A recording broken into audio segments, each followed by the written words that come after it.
can turn the world on with her smile. Gonna make it after all.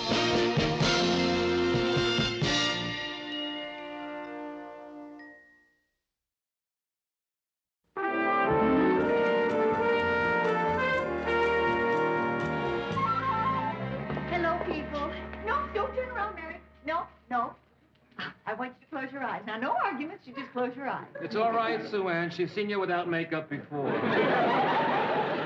Oh, Murray. I just hope my mind's still active when I'm your age. Here, close your eyes now. All right.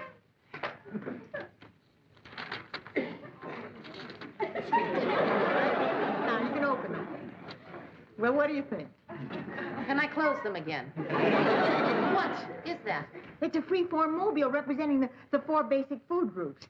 I used it on a special I did last week called What's All This Fuss About Famine? I think it's just the thing to brighten up your new apartment. Oh, well, gee, Sue Ann, I'd have to check the lease to make sure there isn't a regulation against, you know, hanging food. Well, I know you'll find just the right spot for it.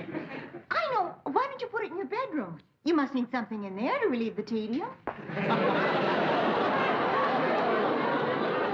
Hello, Sue Ann. Hi, guys. Love your ring, Mary. This is Ted Baxter saying happy days are here again. Well, did you make that up, Ted? No, it's from some song. I forget the name of it. What are you so happy about? The circus is in town, and they want me. Oh, terrific, Ted. Do you have to bring your own shovel? So happens they want me to ride at the head of the parade. I'm this year's Grand Marshal. Would have had it last year, except for that big, dumb, stupid basketball player. Does the sports on Channel 8. He made a fool of himself. What happened?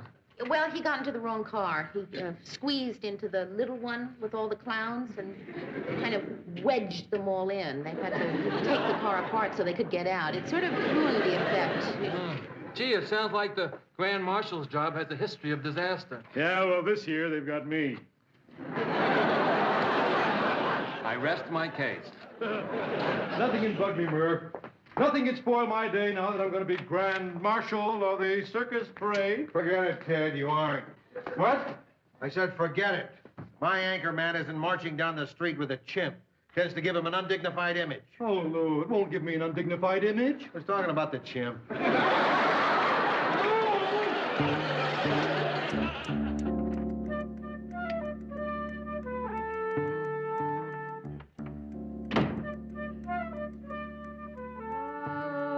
Okay.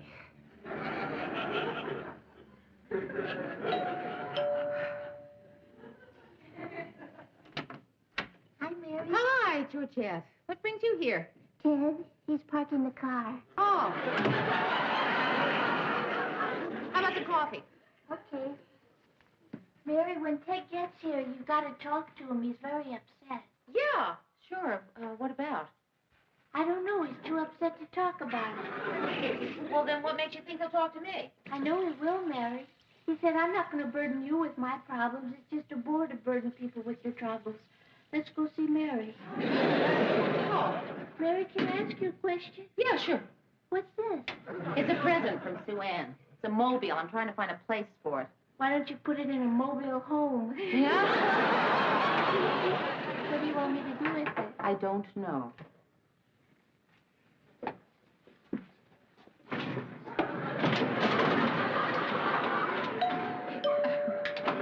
Mary, whatever it is that's bothering Ted, you'll have to worm it out of him. He likes to hide his true feelings. Okay. Hi, Ted. Hi, Mary. Ted, is something wrong? I can never hide anything from you, Mary. All right, I'll tell you. I'm leaving WJM. Leaving? Why? Because I'm not appreciated. After giving 7 years of the best I've got, Lou still treats me like dirt. Oh, come on. Treats me like a child, Mary. Oh, Ted, that's not true. I mean, sure, maybe he bosses you around, but he doesn't treat you like a child. He respects you as a mature adult. Then why won't he let me go to the circus? I mean, that's a great honor, Mary, being a Grand Marshal of a circus, a great honor. The Grand Marshal rides ahead of the elephants. Well, Ted, for what it's worth, I think Mr. Grant was wrong. Then why don't you talk to him, Mary? He'll listen to you. Maybe he'll change his mind. Well, I'm afraid it's a little late. I heard before I left the office that the circus has already chosen another Grand Marshal. Already? Boy, they don't waste any time, do they? Who'd they get to replace me? The mayor, the governor? Chuckles the clown. Chuckles? A kiddie show host? A Grand Marshal of a circus? A clown? Oh, Mary, I hate to say this, but I hope they laugh at him.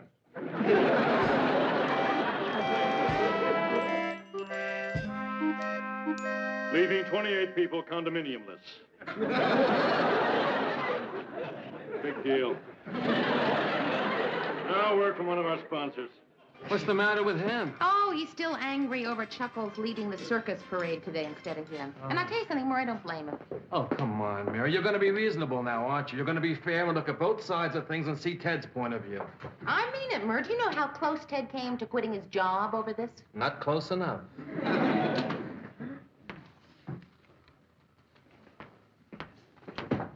Oh, my. Oh, dear. Mr. Grant? Oh, Lord. Mr. Grant?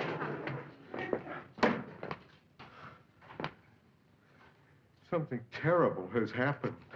What is it, Lou? Someone we all know is dead. What? Who? No, I won't tell you about it now. I don't want to upset you. Mr. Grant!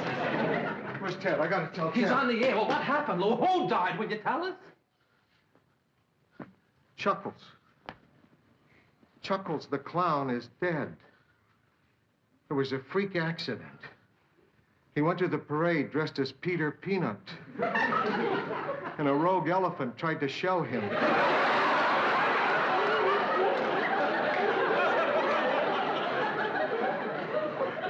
I gotta get this on the air. Before you start working on the formal obituary. Chuckles' real name was George. His wife's name is Louise. The elephant's name is Jocko.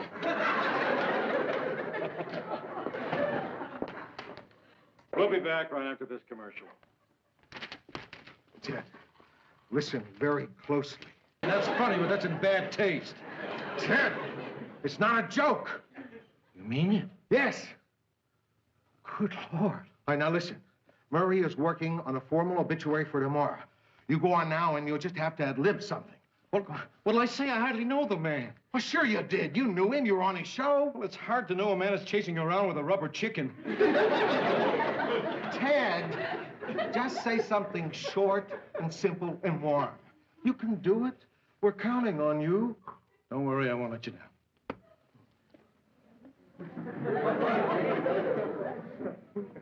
Ladies and gentlemen, sad news.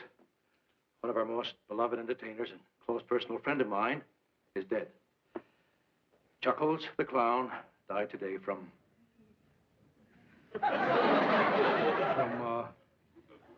he died a broken man. Chuckles leaves a wife. At least I assume he was married. He didn't seem like the other kind. I don't know his age there, but I guess he was probably in his early 60s. It's kind of hard to judge a guy's face, especially when he's wearing big lips and a light bulb for a nose. But he had his whole life in front of him, except for the 60-some-odd years he already lived. I remember Chuckles used to recite a poem at the end of each program. It was called The Credo of a Clown. I'd like to offer it now in his memory. A little song, a little dance, a little seltzer down your pants. That's what it's all about, folks. That's what he stood for. That's what gave his life meaning.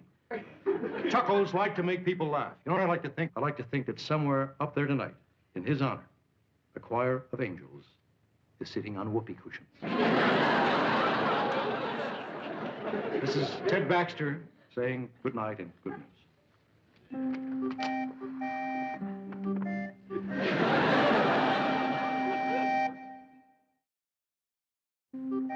Chuckles worked for this station for 20 years. The least we can do is put together some kind of tribute to him. Well, I think I got a title for it.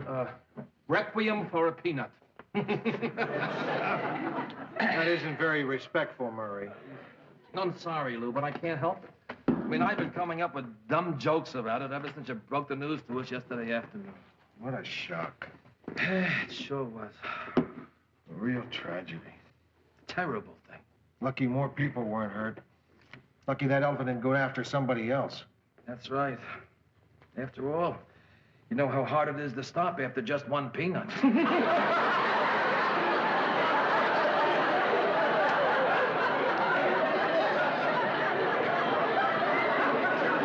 That's not funny, Murphy.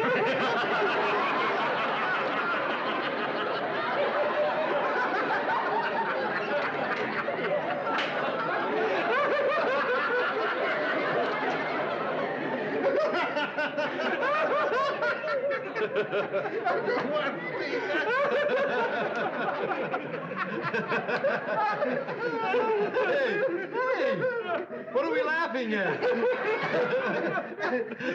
Chuckles.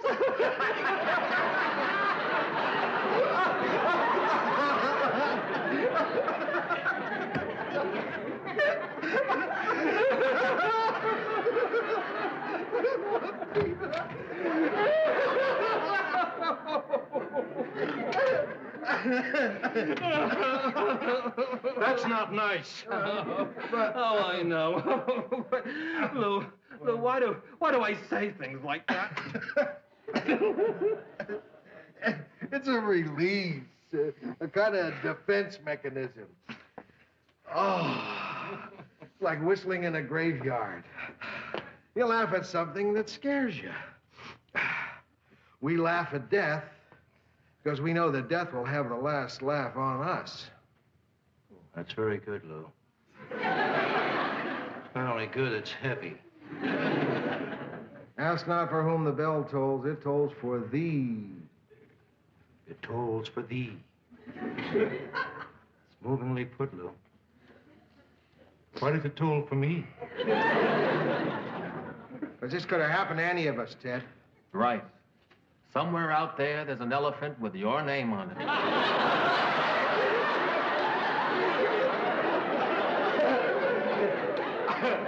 You're right, Lou. It could have been me. Ah, now I couldn't. I wanted to go and you wouldn't let me, remember? Dad, it doesn't work that way. You saved my life, Lou. You saved my life. Please, Ted. I feel bad enough today.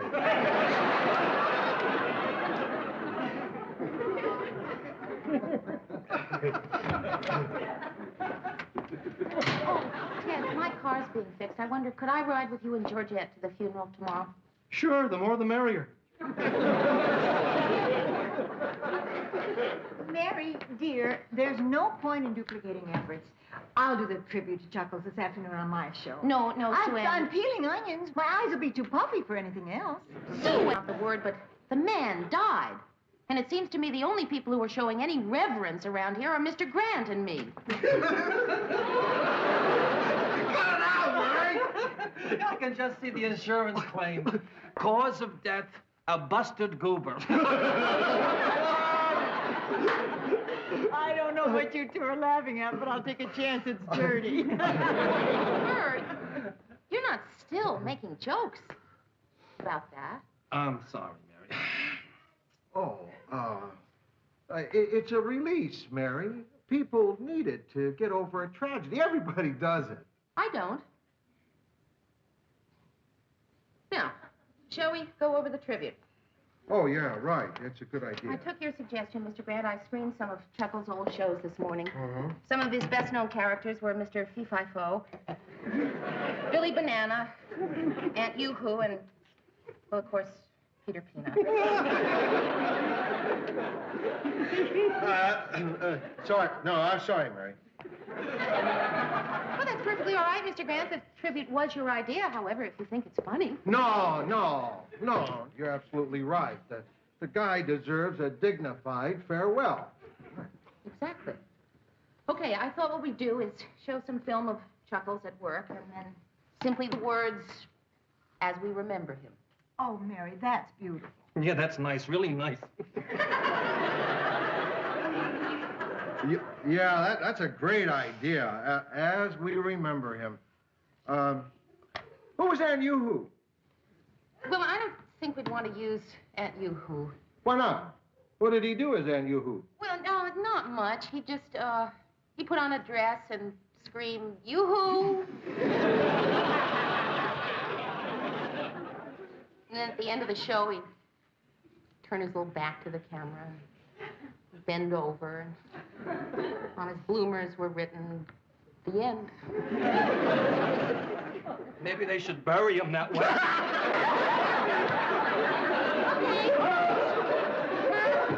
I give up. You win. Chuckles' death was a scream. No, come on, Mary. We're not laughing because he's dead. I mean, we all liked him, and we're very, very sorry. Well, then why are you laughing? Mary, dear, don't the circumstances strike you as being just a trifle bizarre? After all, the guy died wearing a peanut suit, killed by an elephant. Yeah. Born in a trunk, died in a trunk. All right. Just forget what he was wearing. Suppose he hadn't been dressed as a peanut. Would his death still be funny?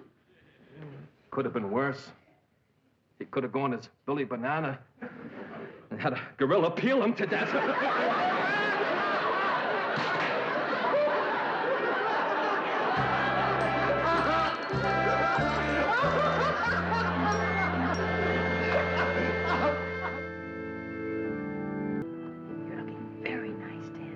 Oh, thanks, Sue Ann. Just paid $50 to have my shoes done. It's a cream shine. I think that's what he would have wanted. Why do people always send flowers when someone passes on? What would you suggest, dear? Fruit?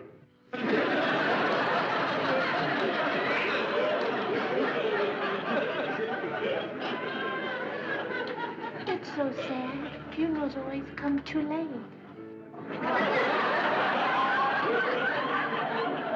I'm not sure I understand that, Georgia. Well, I mean, we take people for granted while they're with us. Then when we're gone, we wish we'd been nicer to them. So we dress in black and cry our eyes out. Why don't we ever think to do that while they're still with us? Good question. I wish I were nice to the Chuckles when I had the chance. I kind of looked down on him, you know, being a clown and all. I was prejudiced against him just because his skin was different colors than mine.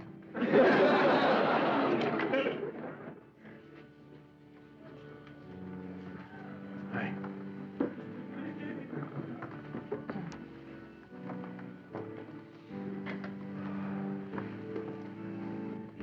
How much of a crowd is there? Oh. If this were my funeral, it'd be packed.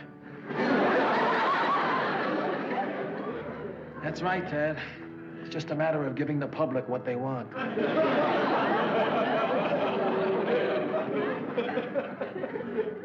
I wonder which ones are the other clowns.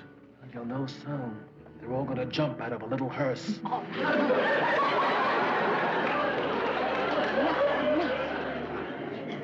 This is a funeral. A man has died. We came here to show respect, not to laugh. I'm sorry, Mary. All right, no more jokes.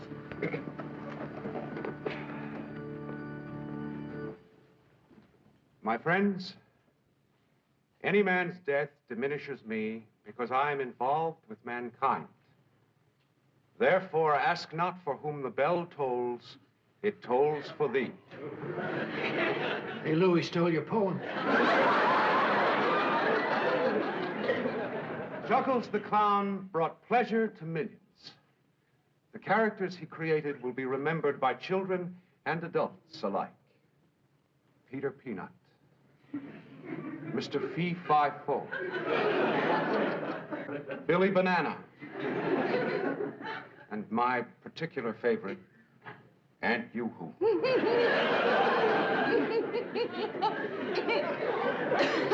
And not just for the laughter that they provided. There was always some deeper meaning to whatever Chuckles did.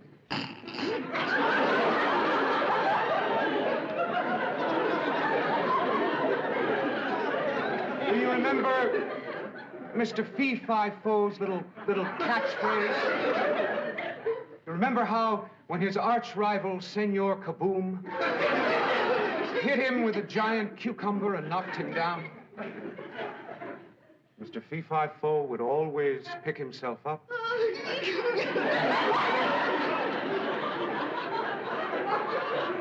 Dust himself off and say, I hurt my poo-poo.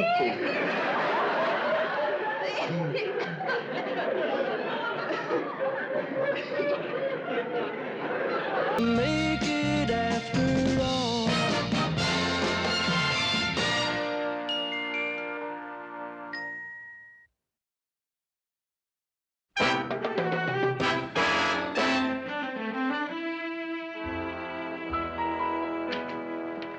Good morning. Morning. Oh, you've got a special delivery letter, Mary.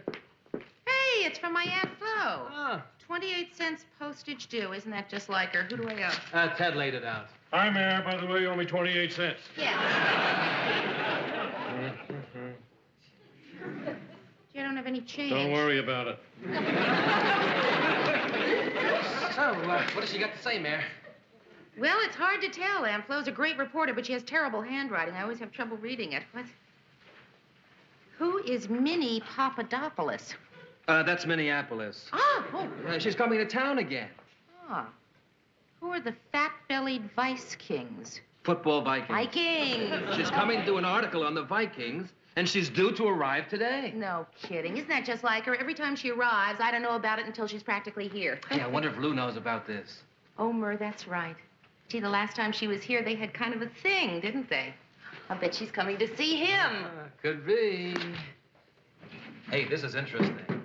I can't quite make it out, but she was either on a plane or a train with either Alfred Lunt or Alan Funt. And they were either stacked up or shacked up. Hey, guys, guess what? I'm going to be rich. You want to know how? Well, let's see. You're being paid by Harvard to leave your brain to Yale. I made an investment on the advice of my accountant. I bought a business, my very own business. Well, what kind of a business, Ted? It's a men's hat store. It's great for tax purposes. Besides, it's a gold mine, and I have very little overhead. Very little underhead, too. You know what, Mary? You'd look good in a derby. And you wouldn't have to buy the whole hat, just the brim. Paint the top of your head black. Yeah. Mr. Grant, I don't mean to bother you. Swell. And I can see you're busy, so I'll get right to the point. Swell. Mr. Grant, I just got a letter from my Aunt Flo. And look. That's very interesting, Mary, but I don't know any Minnie Papadopoulos. That's Minneapolis, Mr. Grant. She's coming to town. Oh, swell.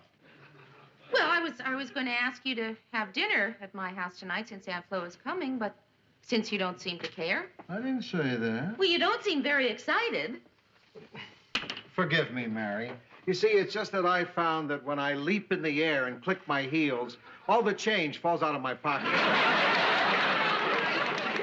I simply thought you had some interest in my aunt, but since I can see you don't, it was presumptuous of me. I apologize. Forgive me. What time does her flight get in? I don't know, but I can certainly find out. No, don't bother. What hotel is she staying at? Well, I'm not sure, but I'll let you know. No, never mind. Mary? Yes? She's staying at the Ambassador. Her flight gets in at 6:24. We're having drinks at 7. We'll be at your place by 8. Okay?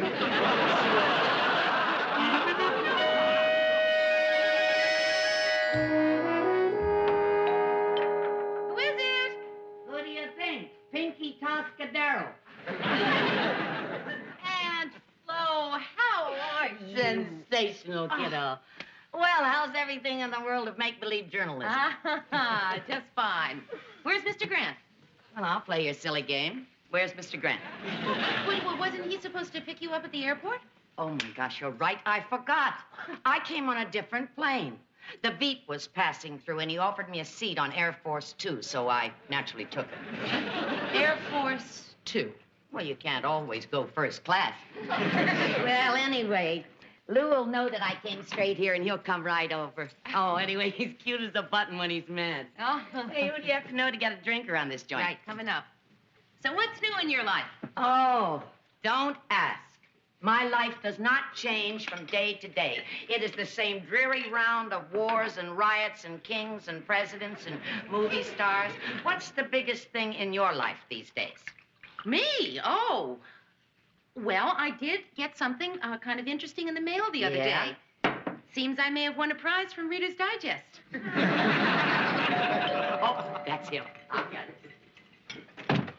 Hello? Where the hell were you? See? Cute as a button. I waited an hour for you at the airport. You know how dull an hour at the airport is? Oh, don't talk to me about dull. How would you like to be stacked up over Chicago with Alan Funt? Aren't you even going to say you're sorry? I'm sorry. It's too late for sorry. Mr. Grant, how would you like a drink, huh? I had a drink. 5 drinks in my hour at the airport. Oh, well, then, no more for you, Poopsie. You get ugly when you drink. I sure hope you both like chicken paprikash, because... Would it have killed you to leave a message? I said I'm sorry, Lou. I forgot. Now, I admit it was my fault. I had things on my mind. Things on your mind. My. Well, I remembered, Miss Hotshot Reporter, and I had things on my mind, too. Big things. Well, maybe they just seem big compared to your mind. All right, then. Come on, everybody, over here. Sit down. Go on. Sit. You two over here. I'm going to stay right between you and make you behave. Oh, you are, huh? Yes. It's ridiculous for you two to be fighting. Think of all the good times you've had together. That's no excuse for what she did to me. Oh, she's right. Now, how can we sit here and squabble in front of Mary? Let's talk about the good times. Remember that little bar on 9th Street?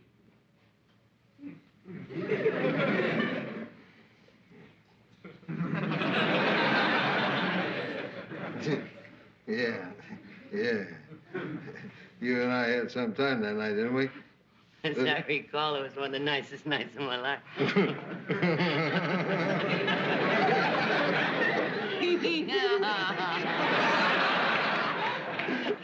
Hey, you remember the weekend in St. Paul? I get goosebumps just thinking about it.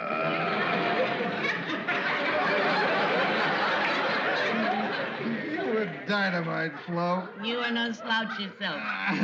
You're some kind of woman. You're all man. Listen, I think I better just check the oven. My dinner's coming. She left us all alone. That's what I was hoping for. Me too. Because there was something I wanted to ask you. What? Why the hell can't you get on the right plane, hotshot? Blow it out your ear, loudmouth.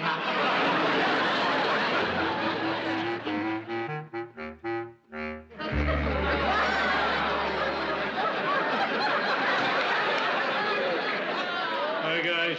Hi. Boy, I'm in trouble. What's the matter, Ted? Murray, Mayor, I'm going to level with you. Business at the hat store couldn't be worse. Can't understand it. I thought it'd be such a great idea, selling hats. I figured, how could I lose? Everybody's got at least one head.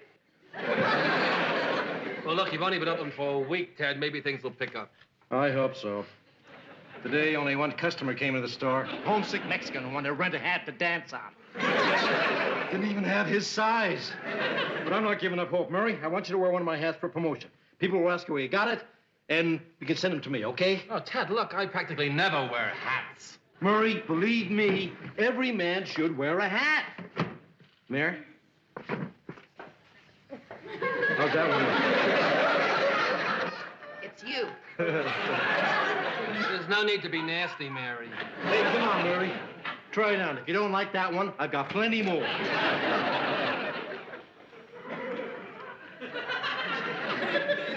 What's going on? Well, I brought you all hats from the store, though. Here, I want you to have this one. Hey! What a great-looking group. What do you say, Mary? Don't we look fantastic? Like movie stars. Did you hear that, guys? Larry, Moe, and Curly. Hi, everybody. Hi. Oh, now, don't tell me. One of you has a chicken under his hat, and I'm supposed to guess which one. Come on, Ted. Let's go see the rest of your hats. Oh, thanks, Mary. You know, I'm really worried about the store. Georgette and I went into the investment 50-50, and we've already lost all of her money. I just thought I'd drop by and see if you were free for dinner. After all, I owe you for last night. Sure, I'd like that. So how's life in the locker room? Oh, it's a drag. Huh? Can you imagine having to spend all your time making small talk with a group of half-naked 25-year-old athletes? Yeah. Dull, really boring. Boy, I really envy you that assignment, Flo. Mr. Grant follows every move the Vikings make. Well, he's got some pretty good moves himself. I imagine you're focusing on that great Viking defensive line. No, actually, I think the story is in their offense. Well, there may be a story in their offense, but the story is their defensive line. Well, it depends on who's writing the story. Well, if the person who's writing the story knows the first thing about the game... Aunt Flo, would you like a cup of coffee? Well, if the person not covering the game knew a little bit more about the game, maybe he would be writing the story. I was covering the Vikings before you ever heard of them. If you covering them, it's a wonder anyone ever heard of them. Mr. Grant, would you like a cup of coffee? I would like to stay and swap childish swagger with you, Lou, but I'm going to cover a football team. Look who's covering a football game. Somebody who doesn't know the difference between a rotating zone and a nickel defense. You don't know your elbow from your end zone. You want to know something, Mary? I think I'm in love with that woman.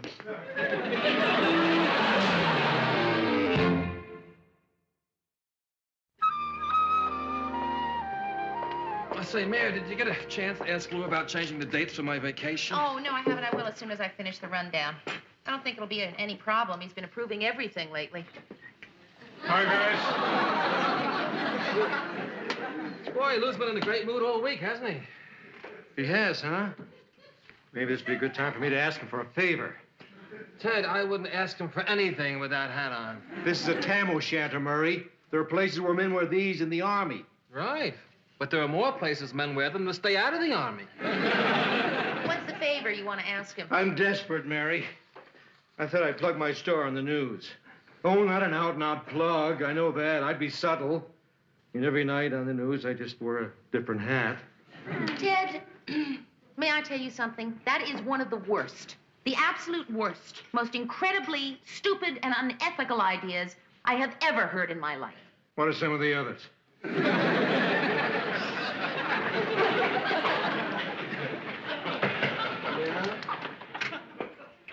Mr. Grant, I don't want to bother you, but No Murray was- bother, Mary. You're always welcome in this office.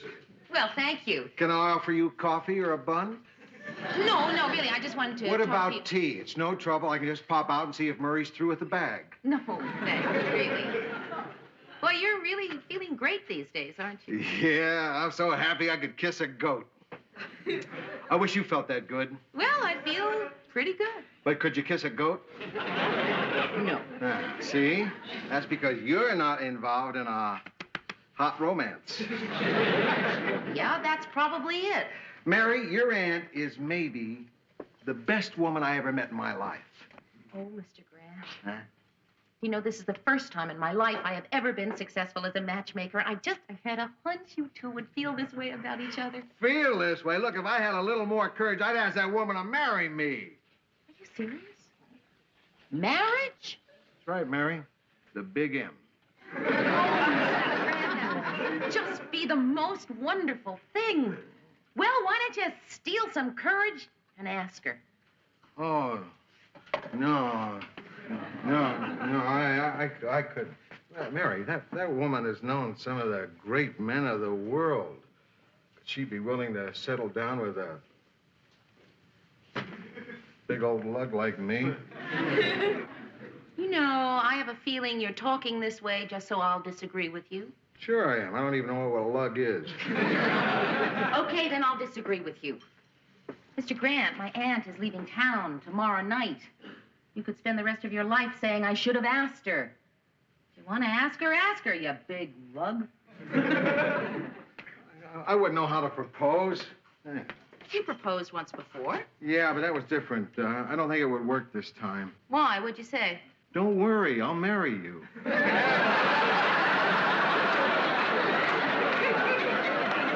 Doesn't matter what you say. The important thing is you want to ask her. Do you want to know something incredible? I just made up my mind to ask her. Mr. Grant. Do you realize what a difference this is going to make? Do you know what I do most nights after work? First, I stop and have a drink. Then I go home, make myself some dinner, watch some television, take a shower, and go to bed.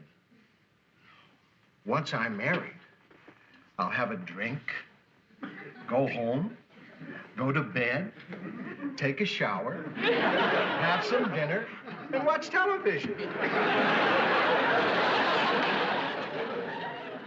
You know my one regret?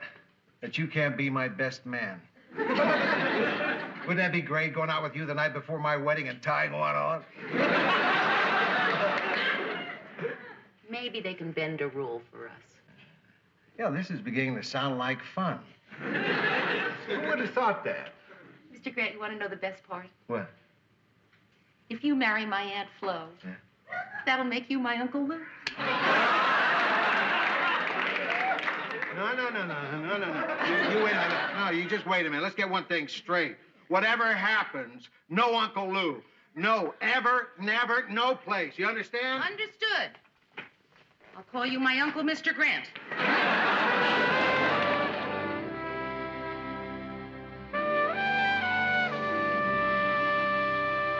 I finished that story on the Vikings, you know.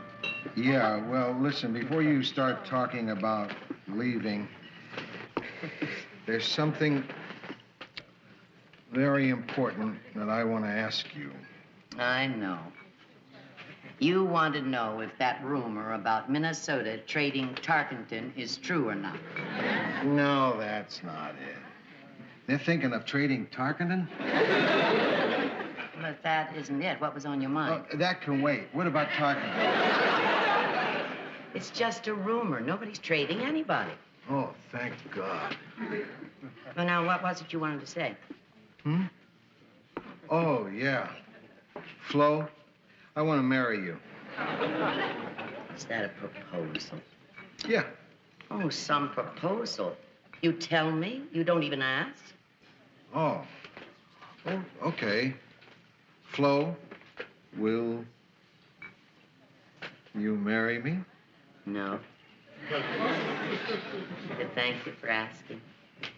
Oh, Lou, I travel all the time. I chose a career long ago. Do you know that last year I was only in my apartment 26 nights the whole year? I can't get married to anyone. Now, you got some nerve. I've got some nerve not marrying you? I had a fantastic wedding plan. I wish I could say yes. I even bought tickets for a honeymoon. Canada by rail. They got special cars in the back. Glass all the way around. Everywhere you look. Canada. I've got it. Why don't we just take the honeymoon and skip the wedding? What do you think I am? Someone you can use for a good time every time you drop by Minneapolis? I'm not cheap. Lou, I love my work. I love my family. No, I guess I love you too. But I don't want to get married. Now listen, I'll see you the next time I come to Minneapolis. I don't think so. Well, would you mind if I at least called? The phone company doesn't ask my permission. You dial, they ring. Oh, I'll dial. You gonna be all right? I'll be fine. Don't worry. So long. I'll call you, Toots.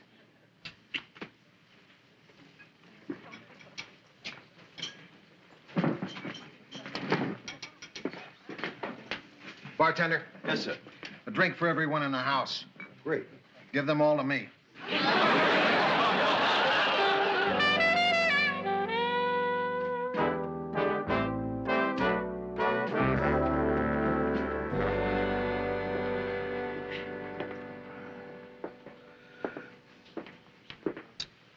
Mr. Grant?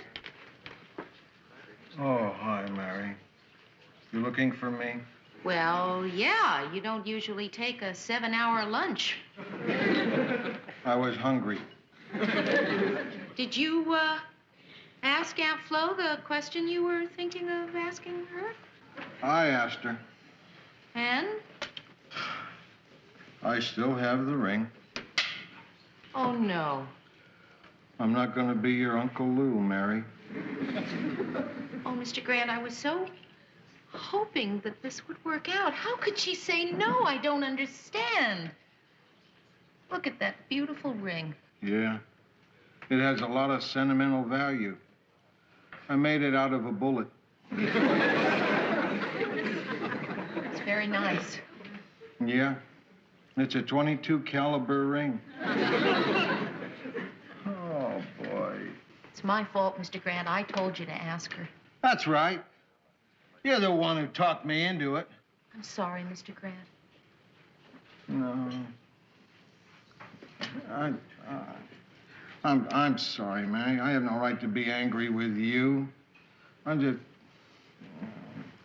just yelling because I don't know what else to do. I'm hurt.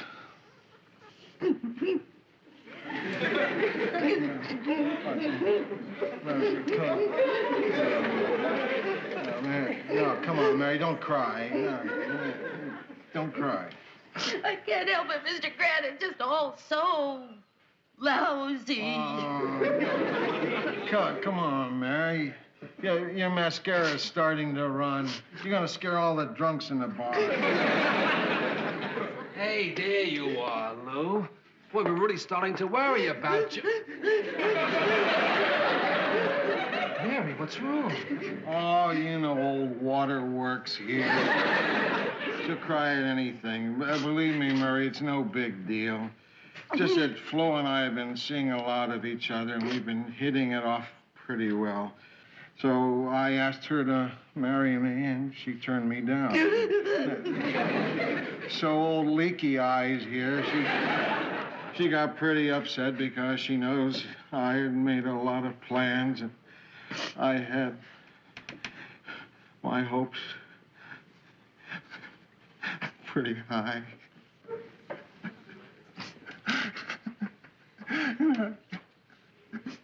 I really loved that woman. Hey, come on, you guys. Look, don't do this to me. And you know what a sentimental person I am. You know when I see two of my dearest friends crying that I'm going to go to pieces, too? Then we'll all stand here acting like fools. Now, come on. Come on, Lou, Mary, get a hold of yourselves. Get a hold of yourselves. Yeah, enough of this. Yeah. She turned you down.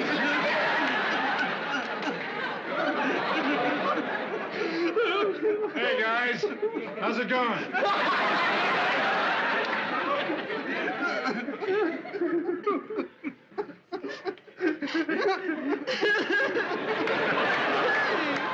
Hey, guys. Why are we crying? Come on, tell me what happened. Something sad. I was afraid of that.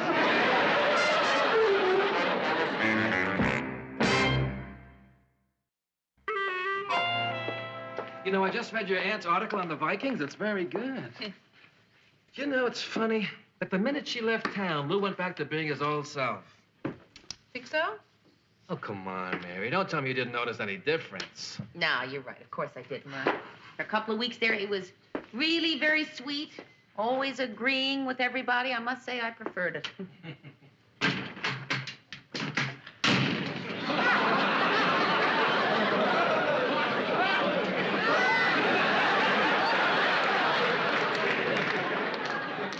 I don't know. I kind of like Lou this way.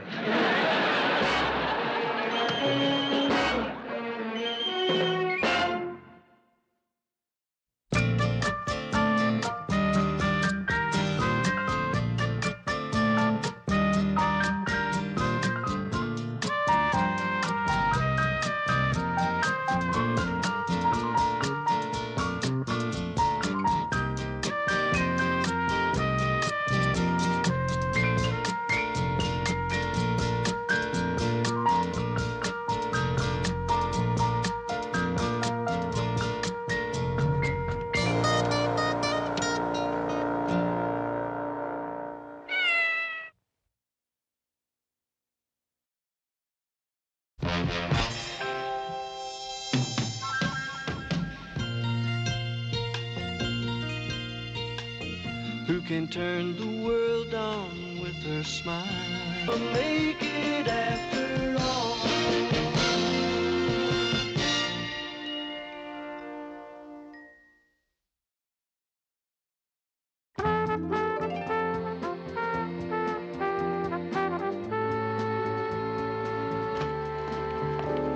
Good morning, Ted. Yeah.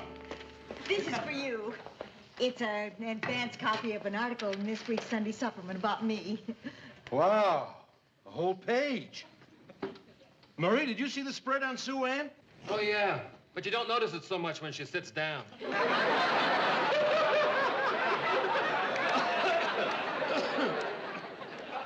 This article has put me in such a good mood, I'm not going to bother to trade insults with you about our respective physical shortcomings. Oh.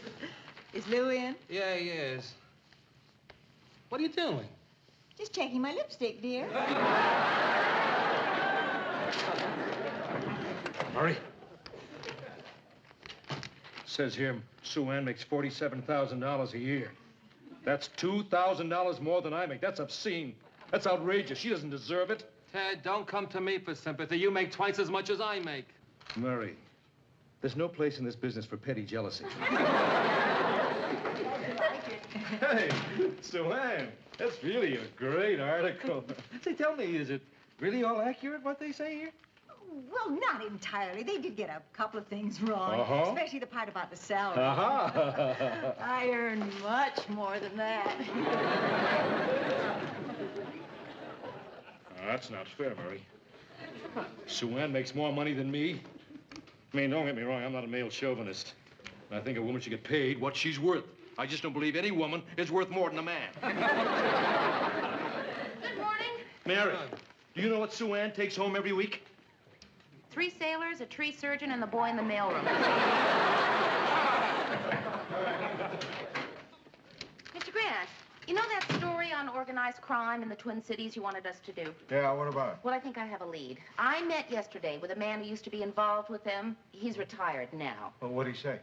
Well, he didn't trust me at first. He said that the people in the news media are always giving a very negative view of what they do. You know, the bad things, how they're always killing people. He said just once, why don't you mention how many people we don't kill? Point. Anyway, here's a summary of everything he told me. I think we have the makings of a terrific documentary. Hey, this is great, Mary, great. He told me something else that really disturbs me. What's that? Well, he said that they send a lot of people to medical school, law school, pay their tuitions. Oh, yeah, sure.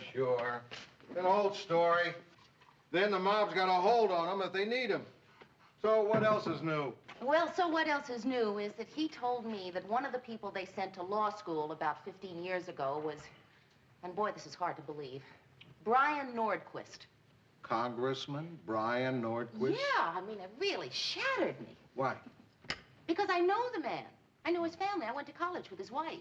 I mean, I really believe in him. I've worked in every one of his campaigns. I just can't believe I misjudged someone like that. Well, we all make mistakes, Mary. I once voted for Miss Rheingold and found out later that she was a female impersonator.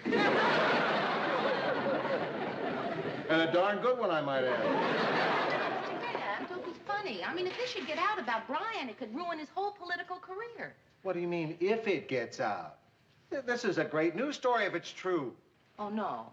No, Mr. Grant, what I told you was in confidence. That wasn't part of the story. Mary, it is now. Mary, this is news. The people have a right to know. All right.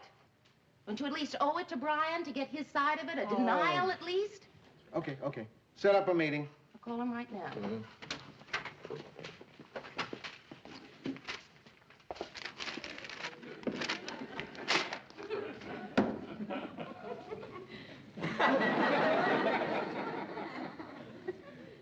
Did you read the article? It says Sue Ann makes more money than I do. So what? You lied, Lou. You went around telling everybody that I was the highest paid person here. No, Ted, no. You got it wrong. I said you're the most overpaid person here. Oh! I knew it was something like that. Yeah.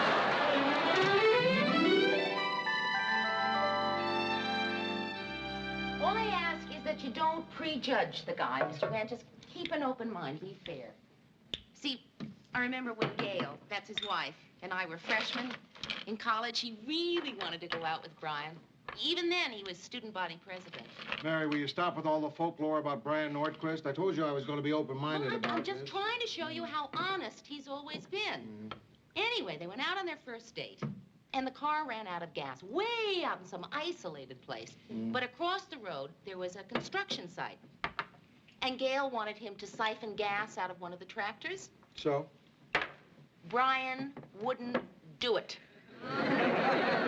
Instead, they waited in the cold for hours until help came. Well, that really is admirable of the guy. I mean, to prefer huddling in a car with a beautiful girl to sucking gasoline through a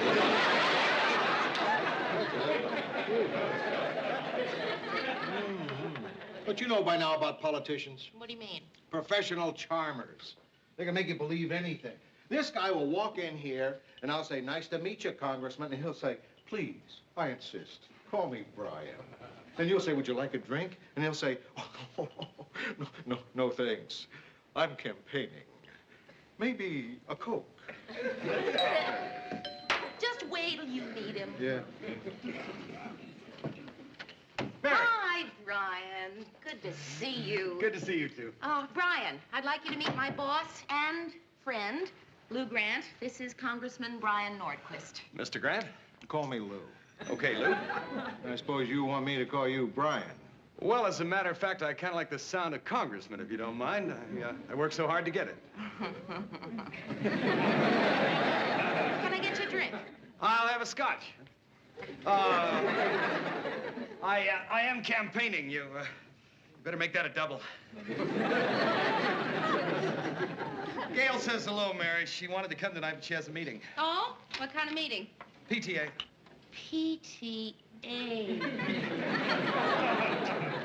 How's little Billy? Terrific. He's got the best batting average on his little league team.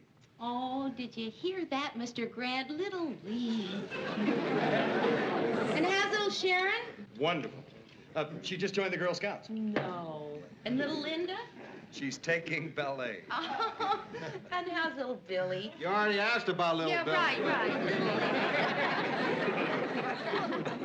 I think Lou'd probably like to get down to business.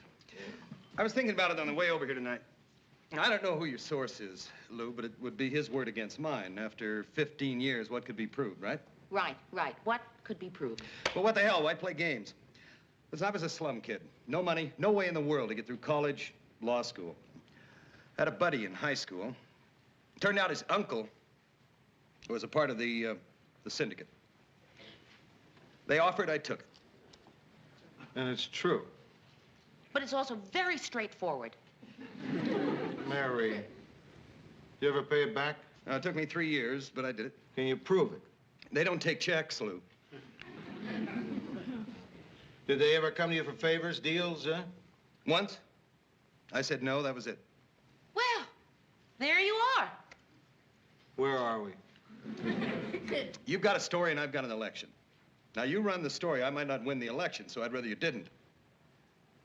But it's your decision. Listen, I have to run. I've got a fundraiser in a few minutes. Thanks for the drink, Mary. So long, Lou. Brian, thank you for stopping by, and thank you for clearing up what I'm sure we all agree was a very minor, very unimportant... I'm gonna air it, Congressman. Mr. Grant. I'm gonna put it on. Oh, but you can't. That's all right, Mary. Lou, if I had your job, I think I'd do the same thing. Would you mind telling me something? How did you two find out about this whole thing? It comes from a guy who used to be connected with the mob. Mob, huh? That's funny. I knew they robbed and killed and beat people up. I never knew they gossiped.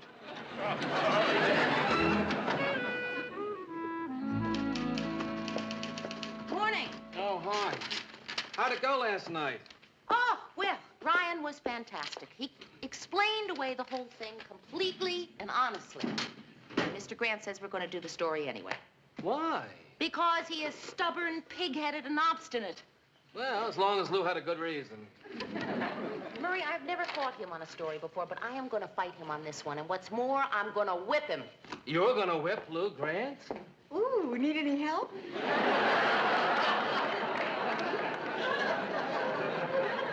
Lou Grant. The name comes trippingly to the tongue. Oh, great, magnificent ogre. Lou Grant. He called me last night. I think he may have been drinking. What makes you think that? He called her, didn't he? Sue Ann, did you ever think you might be a more attractive woman if you didn't earn quite as much? You just wait, Murray. When Mr. Grant walks through that door, I'm going to win my fight. Oh, dear, sweet, eternally optimistic Mary. Thinking she's going to win a fight with someone she calls Mr. Grant.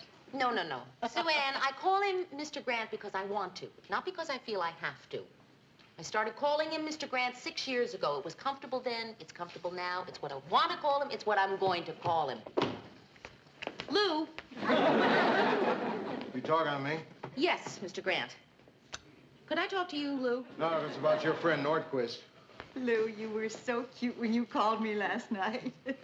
Oh, I called you by accident. I didn't know it was your number written on the wall.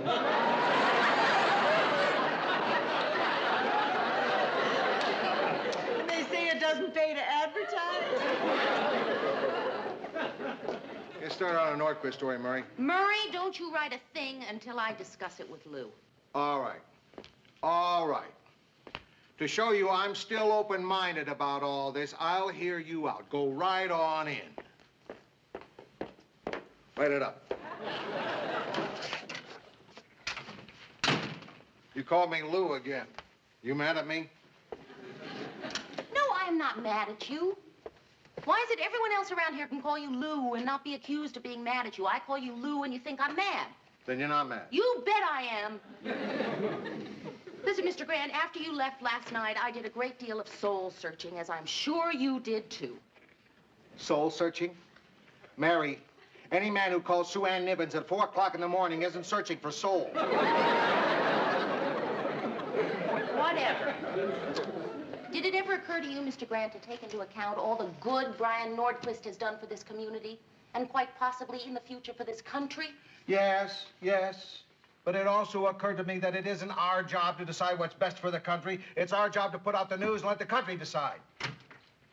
No, we just got to talk about more money. Ted, you're not getting any more money. Mr. Grant, you are doing a great injustice to a fine man. My mind is made up. But he is respected and admired by everybody in this city. In this state. Yes, in this country. I'm sorry. Well, if you're going to let this happen, then I can't stand by and be a party to it. The case is closed, Mary. Then I quit.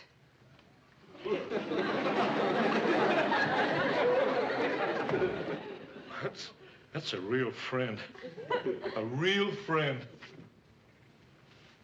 Say, now that Mary's off the payroll, maybe you can afford to give me that raise. Oh, I guess not.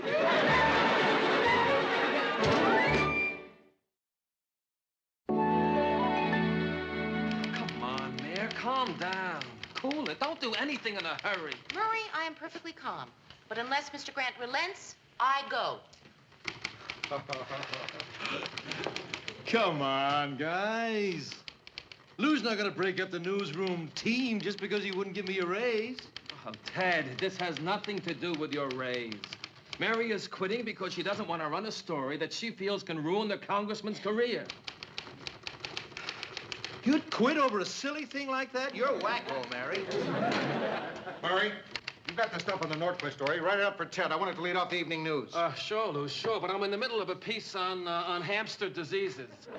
Yeah, and then I've got a human interest thing I have to do about this retired dentist who's just completed a mural of Hubert Humphrey made entirely of old teeth. But after that, Lou, I'll be very happy. Murray. Now? Now. Yeah, now. I'll get him to do it. Leave it to me. Lou? What is it? Oh, Lou. Hey, big fella. Sure. You know? You follow me? Sure you do. Oh, you old son of a gun. Well, you and me, I mean, the both of us, Mary, marry me. Hey, hey, hey. Come on. Son of a gun, what do you say? Get out of here. I tried. What are you working on? I'm preparing a list of things my replacement, she or he, should know about. Mostly schedules, technical things like that. I sort of go into the philosophy of working here, how it's necessary to eliminate any feelings of, well, humanity. To become a cog in an impersonal machine, just grind it out, unthinking, uncaring. All right. Lou, are you sure you want me to write this? Forget it, Murray. I'll write the story myself. And read it on the air, too? All right.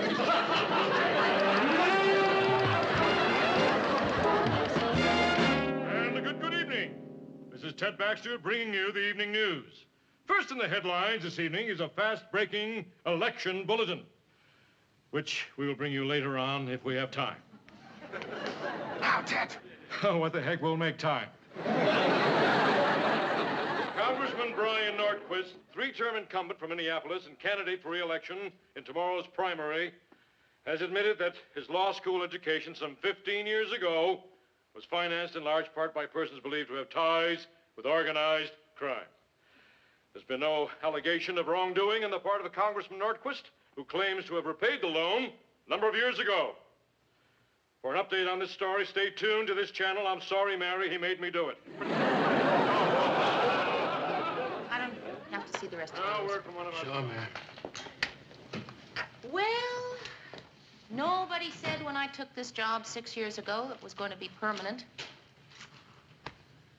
Maybe I've been here too long anyway. Listen, Mary, That's all right, I understand, Mr. Grant. You made your choice, and now I have to make my choice. My resignation will be on your desk in the morning. Good night, Mr. Grant. Mary? Good night, Murray. Lou? Lou, you just gonna let her go like that? Well, don't worry, Mary. She'll think it over. She'll be back. Oh, no, she won't, Lou. She's just as big a blockhead as you are. You better take that back, Murray. All right, you're right, Lou. Nobody's as big a blockhead as you are. Okay, Lou, I did your dirty work. Now do I get that raise? Now, Ted, you are treating the most dedicated, caring person around here. The backbone of this whole operation like dirt. You ought to be ashamed of yourself, Lou. And listen, if you don't change your mind, I may just hand in my resignation.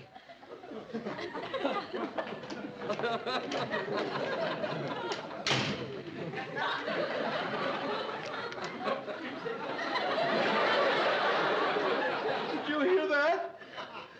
The good Lord has blessed me with many friends. Now, damn one of them has any pull around here.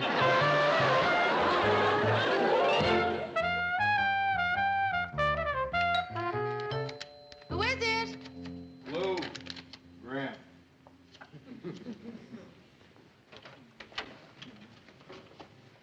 I'm glad to see you. I just happened to be in the neighborhood, just happened to have a bottle with me, you know. Would you like a drink? It's champagne. I don't drink champagne. Then why did you bring it? Because you're not the kind of girl a guy brings a bottle of gin to. Well, come in.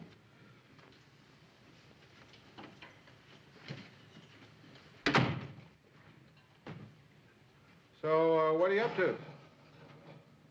I was just typing up my resignation. Uh-huh. How's it going? Well, I'm having trouble with the salutation. Oh, salutation. Huh.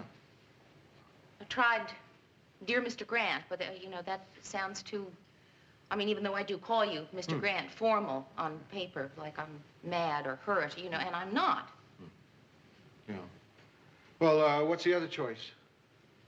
Well, I tried Dear Lou, but, you know, when we were working together, I always called you Mr. Grant, and now that we're not working together, I call you Dear Lou.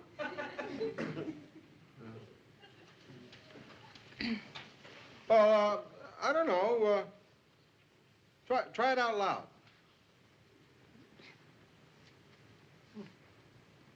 Dear Lou. It's not bad. Try it again. Dear Lou. Sounds better all the time. What else did you want to say? Well, I don't know. I've never typed a resignation before. I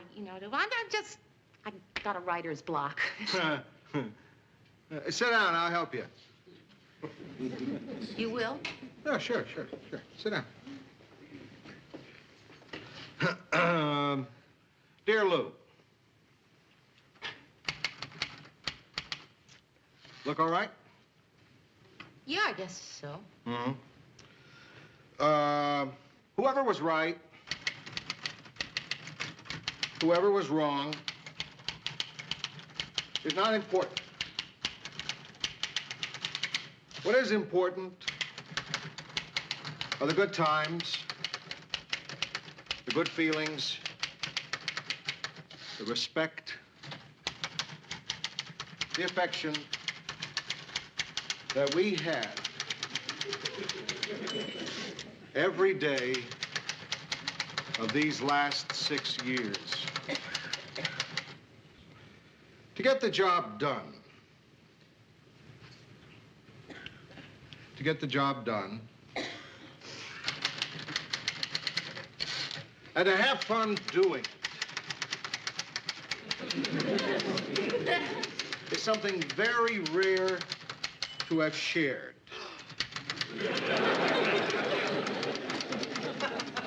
I hope we both keep this alive and carry it with us wherever we go.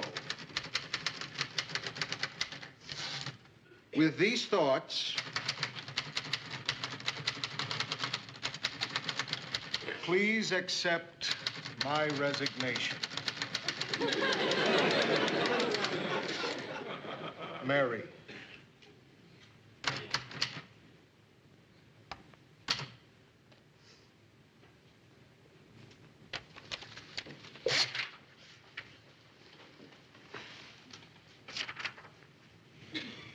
Mary, you really gonna do this? Yes.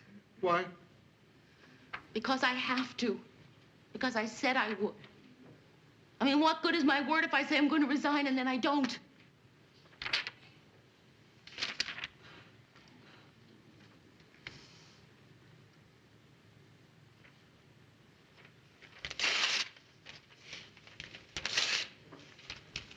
What are you doing? I can't accept the resignation of someone who writes a beautiful letter like this. Dear Lou. See you tomorrow, Mary. See you tomorrow, Mr. Grant.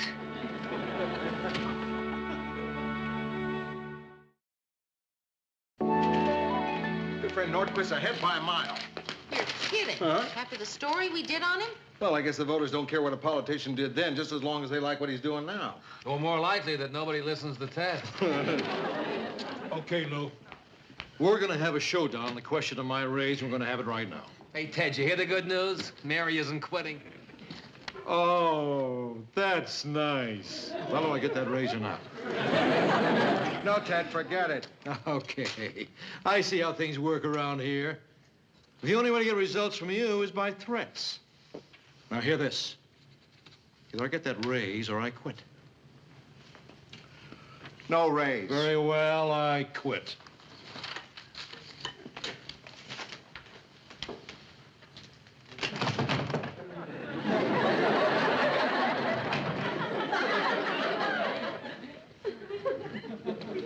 Lou, did you hear what I said? I quit. Yeah, Ted, I heard you. You quit. If I take a cut in pay, will you let me come back? Please.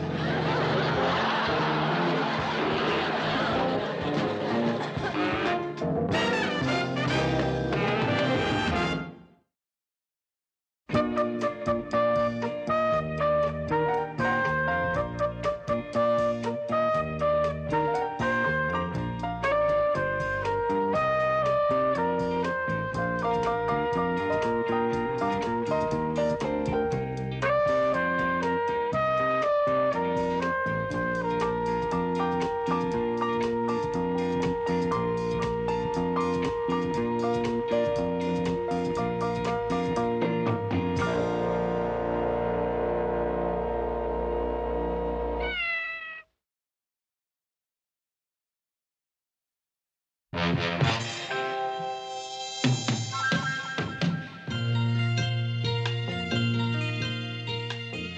can turn the world on with her smile? Gonna make it after all.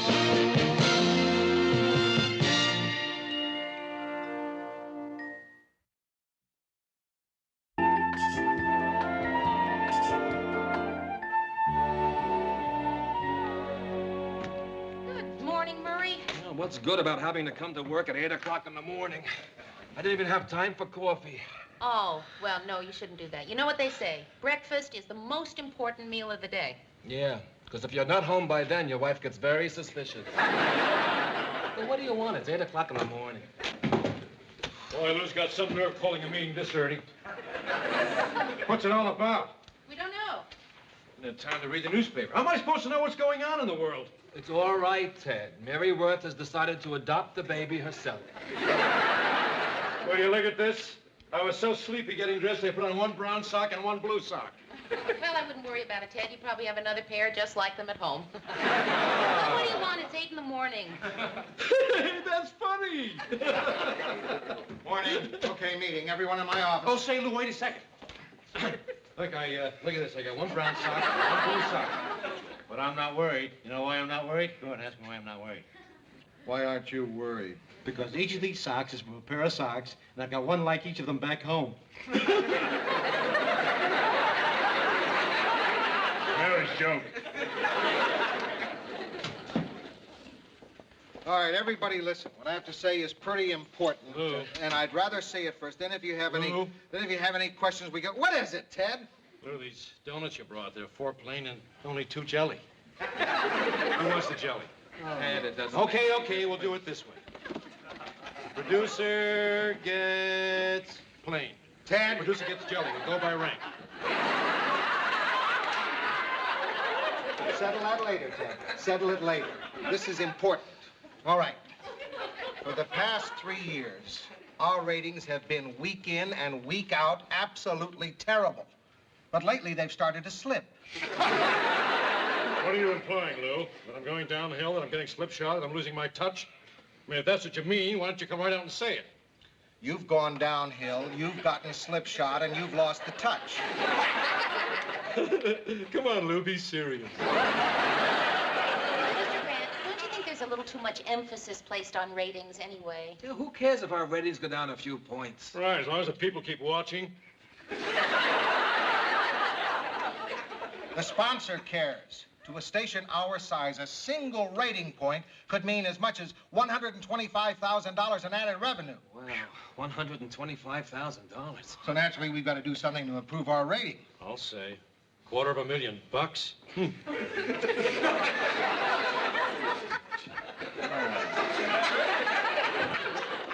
I think we need some fresh ideas. So, starting today, I'm bringing in a consultant. His title will be Program Coordinator. And it'll be his job to see if he can find out what our problems are and solve them. I expect that you'll give him your full cooperation. Any questions? Lou, Ted. the next time you have a meeting, could you order all jellies? That's all. Mary, would you stay for a second? Sure. You're probably wondering what with bringing in this program coordinator, what the chain of command will be around here. Well, yeah, Mr. Grant, it's only human for me to wonder, you know, what his authority will be in relation to my, authority. Will I be giving orders to him, or will he be giving orders to me? That's what I wanted to talk to you about. There aren't going to be any orders around here. He's only here to make suggestions, and he's going to make them to everybody. He's going to make them to Murray. He's going to make them to you. He's even going to make them to me. Okay, I see. The only difference is I don't have to take them.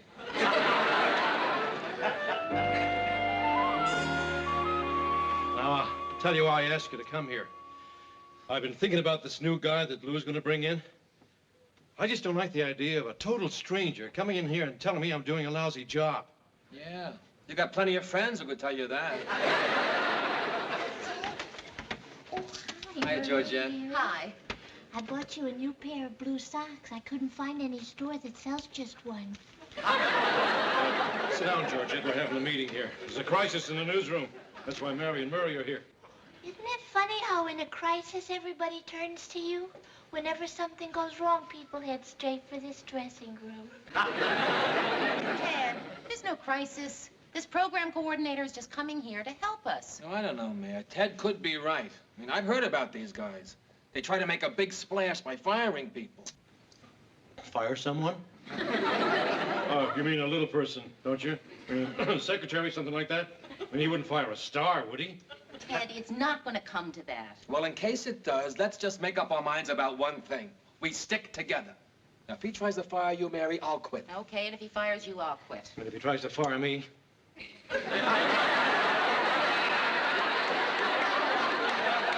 Come on, guys, if he fires me. I'll give you a reference. Ted, he's not coming here to fire anyone. He's coming here to help us raise the ratings. And that's a tough job. So I think the least we can do is be nice to him and cooperate. Well, all right, I'll be nice to him, and I'll cooperate. But I'll tell you one thing, I'm not afraid of him. And I'm not going to kowtow to him in no way, shape, or form, even if he can't fire me. Come in. So, here you all are. Everybody, I want you to meet our new program coordinator, Bob Larson. Bob, this is Ted Baxter, Murray Slaughter, Mary Richards, and this is Georgette Franklin, Ted's girlfriend. But if you want to take her out sometime, it's okay with me.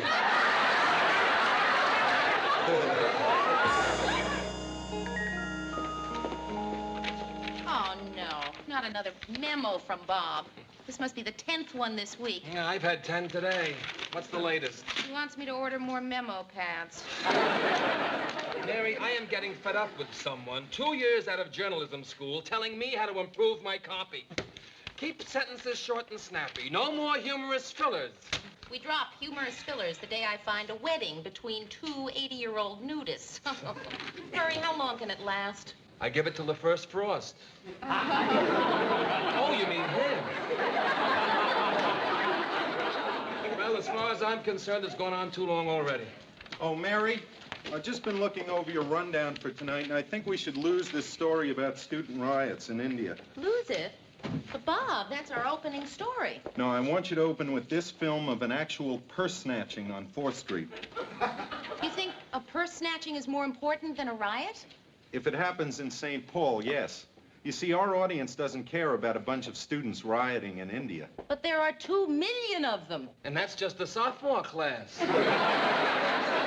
Mary, I know it isn't easy for you to accept criticism from someone who's probably 10 years younger than you. But what I'm doing is based on pretty solid research. Well, Bob, in the first place, not that it's important, but I doubt that you're 10 years younger than I am. I'm 24. And in the second place, what research? Viewer research. You see, we've found that people who watch local shows want local news. Trust me. Lead with the purse snatcher. Lou? Boy, am I steamed. Did you see this memo that I got? Ted, don't take so many long pauses between news items. Who does he think he is telling me how to do the news? You don't think my pauses are too long, do you? Of course not, Ted. I think your pauses are the best part of the show. Thanks, Mur. Oh, you're getting them too, eh? What this show needs is more film and less Ted Baxter. Oh, this guy's gone too far, Mary. You've got to talk to Lou about him. All right, Ted, look, he's making some changes in the show that some of us don't like. But who's to say he's not right? I mean, he's only been here 2 weeks. It's too soon to tell. Well, I can tell. More film and less Ted Baxter? If you're not going to talk to Lou, I am. Terrific idea, Bob. Terrific. Yeah, Bob, you're doing a great job. Let's see. Where did I put that? I was in the... In here. Oh, Mary, one other thing. Those little poems the weatherman's been doing at the end of the forecast, let's lose them. Oh, Bob, those little poems are his favorite part of the show. He spends all day writing those poems. He spends all day writing, cover up, put on galoshes, the storm tomorrow will make you nauseous. All right, that's not one of his better efforts, but, gee, I hate to hurt his feelings. I can't worry about hurt feelings. I'm here to get the ratings up, not to make friends. This isn't a popularity contest, Mary. Oh, Murray, how am I going to tell a guy I have to cut his favorite part of the show? How about, though your poems to some may bring enjoyment, write one more and you're on unemployment. All right, people. The day when the news department can ride roughshod over the other shows is past. Sue Ann? Don't interrupt, dear. That program coordinator of yours has been doing promos for your news on my show. Your audio, Mary, over my video. Picture this, if you will, Mary. A tight close-up on my bordelaise sauce, simmering and succulent. While a voice says, sewer explodes, details at 6.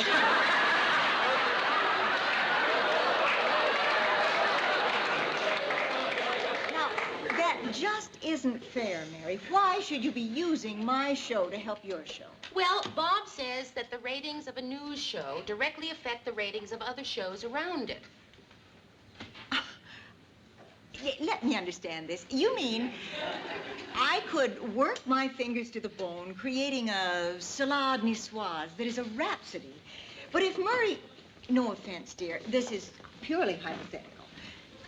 If Murray writes a lousy headline, I go down the toilet? Yeah, that's about the size of it. Well, Mary, there's just one little problem. I've been watching your show, and what that so-called expert is doing isn't helping one bit. In fact, quite the opposite. You know, I agree with the mayor. I think these changes are hurting the show. Look, maybe you should go in and talk to Lou. Oh, look, I don't like some of his ideas any more than you do. But you know, he might be just what we need. He's bright, he's knowledgeable, he's hardworking. He's 24. I'm gonna go talk to Mr. Grant. Mr. Grant, do you have a minute? Shoot. Well, it's about Bob Larson. I don't think it's working out. Everyone out there is really unhappy. I mean, morale has never been lower. And in my opinion, it's all beginning to affect the show.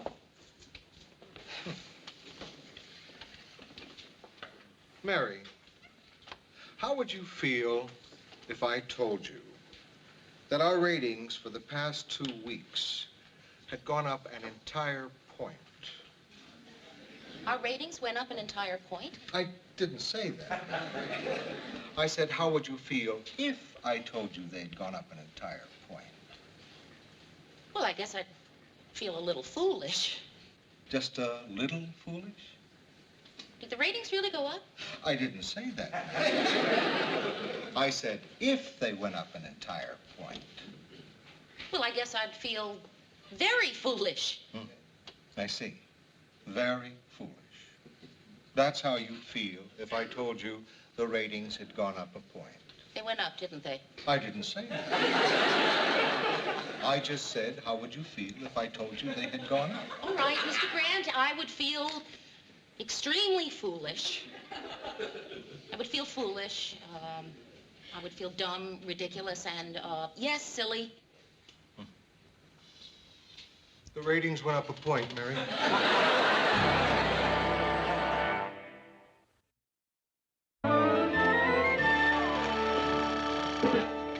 Newsroom? Well, thank you very much. It's always very nice to hear that from our viewers. Goodbye.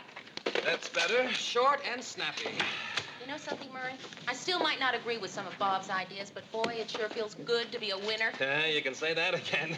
You know, yesterday I opened a charge account, and for the first time when the girl asked me where I worked, I didn't mumble. I know what you mean, Mayor. Yeah, for the past 2 mornings, I've been leaving the house humming. Marie thinks I'm fooling around. Have you guys seen this review? A new Ted Baxter, more restrained and likable, anchors with a well-paced delivery. Hey, that's quite an improvement. I'll say, this guy used to be a rotten critic. You know, I have to hand it to Bob. He knows what he's doing. He's really helped us a lot. He really has, and he's worked awfully hard, too. You know, I wish we could come up with some really nice way to say thank you. Wait a minute. I think I've got it. How about Thank you. Yeah, that's not what I had in mind. I mean, let's face it, ever since Bob got here, the atmosphere has been less than friendly, right? Hmm. And I mean, maybe that's our fault, too. Maybe if we'd been a little warmer to him, he'd be a little warmer to us. Why don't we all take him out to dinner? Or I could have a party for him at my place. A party? Yeah, you know, make him feel like one of the family. We do it all the time. Like, remember? We gave that picnic for the all-night mop lady. And remember 2 years ago you collected $1 from everyone for the mail boy's birthday? Oh, which reminds me, Ted. You'll get it, you'll get it. Oh, Mr. Grant, I was thinking of having a party for Bob Larson at my place. You know, a sort of combined congratulations and welcome party. Sort of make him feel like one of the team. What do you think? Well, in the war, we found that a unit who had been through battle felt closer. There's something about shared suffering that brings men together. Yeah. Yeah. I think one of your parties might do it, Mary.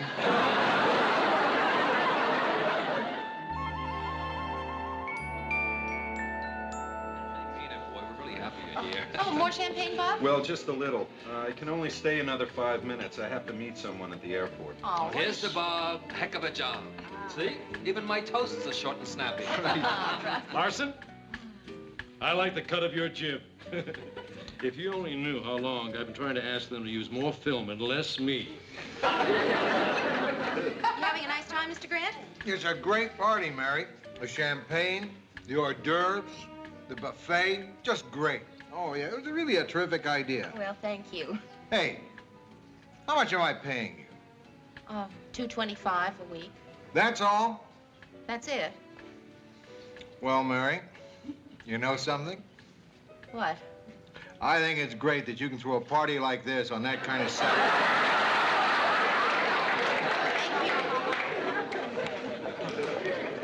Mary, this is a marvelous party. And the cheese puffs are delicious. But, Sue Ann, you made the cheese puffs. Oh, did I? My memory must be beclouded by this mediocre little off-year champagne. I was just telling this wonderful man here that if he ever feels he isn't being treated right, there'll always be a place for him on my show. And it's a much nicer place to work. After all, what is the news? But violence and scandal, depravity, lust. Right. Sue Ann can give you all that and more. Anybody like an hors d'oeuvre? I wouldn't recommend the cheese puffs. People keep tasting them and then putting them in the ashtray.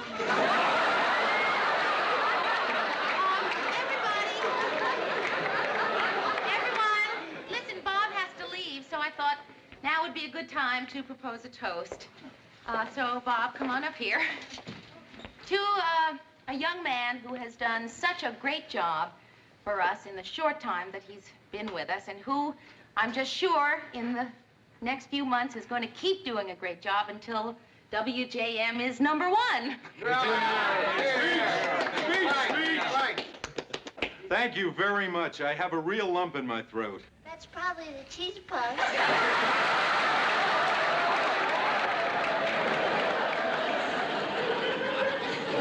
I can't tell you how great these last 3 weeks have been. I think we've all done a heck of a job. Right, absolutely. But I have something I want to say. I was going to tell Lou tomorrow, but... What? You firing me? No, but I think in view of what's been said here tonight that I should say it now. This will be my last week here. I've decided to leave WJM. But I want you to know it's been terrific working with you. Really. Well, I got to run. I'll talk to you tomorrow, Lou. Great party, Mary. Thanks again. Leaving? I don't understand. Don't worry. Don't worry. He's not leaving. Take my word for it. He'll be back. What makes you so sure? I parked right behind him in the driveway.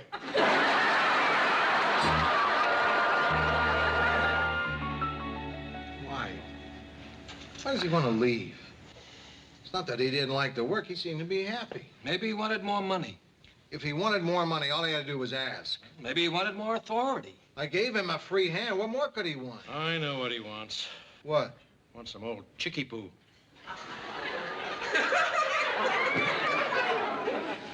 What's that? You know, a little of the old slap and tickle. Don't you guys understand English? What's abroad? Ted, come on. Listen, a young single guy alone in an unfriendly city. You saw the way his eyes lit up when Mary kissed him at the party? Oh, reminds me, Lou. If you want that guy to stay, Mary is the bait we're looking for. That's the most disgusting idea I ever heard. Ted, are you seriously suggesting that we It's use for the Mary... good of the show, isn't it? If I were a woman, I'd do it. Ted, shut up. All I'm saying is it won't hurt to ask her. Hi. Hi. Did I interrupt something? No. Won't hurt to ask her what? Nothing. Yeah, we were just talking about Bob Larson. Trying to figure out how to change his mind. And I had a great idea. Mary doesn't want to hear it, Ted. Sure she does. Forgive me for speaking frankly, Mary, but we're all adults here, and I'm not going to mince any words. Mary, I want you to make nice nights with Bob Larson. What? Hello. Give yourself to him. Are you out of your mind? Why not? Ted, that's enough. Nobody's giving themselves to anybody. I don't know. Maybe we can give Ted to the Salvation Army. All right. Forget it. Women. Ask him for one lousy little favor and... Morning. Hi, Bob. So much for small talk. Why are you quitting? Well, I just figure my work here is over. What do you mean over? We got the ratings up 1 point. Let's keep going. Let's get them higher. Well, frankly, with the budget you have and the facilities and the personnel, I don't think it's possible. Are you telling us this is as good as we can get? Well, I'm afraid so. I mean, this is a nice, friendly little station. But I've done all I can here. And I just feel I'm ready to move on to bigger things, you know? Well, best of luck to you all. So, guess that's that. As good as we can get. Nice, friendly little station. Hold it. Wait a second. All right. Maybe this is as good as we get. And maybe our ratings won't get any higher. And maybe the other stations are better than we are. And maybe Ted isn't the best anchor man in town. And maybe Murray isn't the best news writer.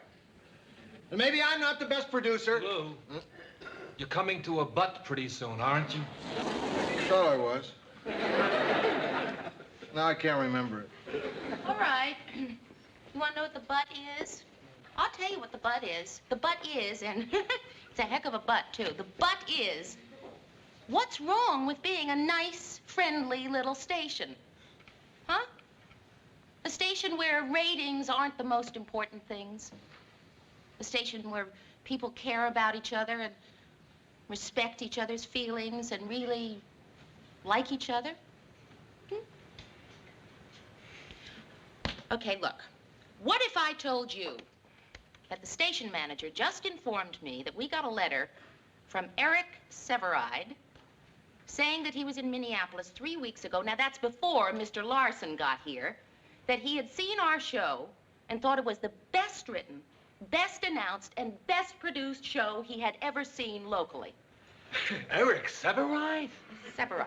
And that was before Larson got here. Right. Murray, I'm going to treat you to a jelly donut. No, the treat's on me, Ted. Best news writer in town. Best announcer. Newscaster. The station manager got a letter from Eric Severide? I didn't say that. I said, what if?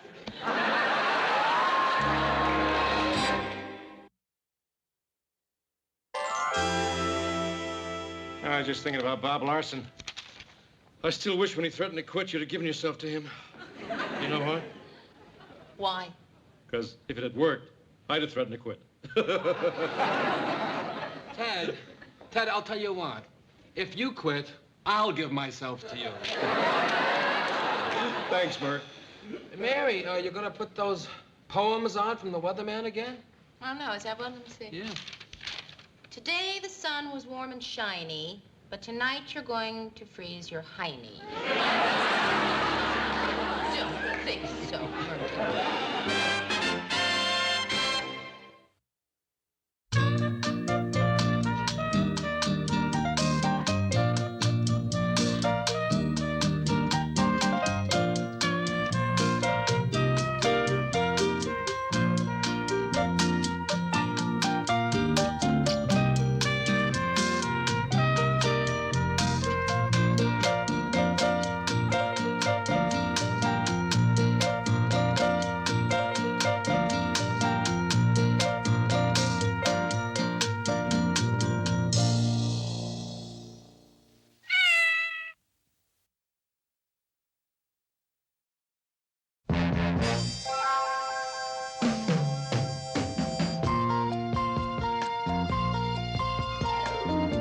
can turn the world on with her smile. I'll make it after all.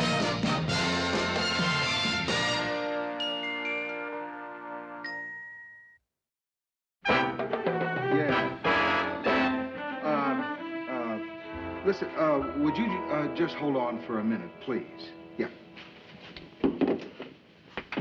Mary, will you get in here? Me too, Lou? In just a few minutes. Tim. Well. Well, what is it, Lou? I've got the new owner on hold. He's been firing people right and left, and now he wants me to evaluate Ted. You want to take it, Mary? Not on your life. Okay. Here goes. Yeah. I'm sorry I had to put you on hold. I was pulling up my socks.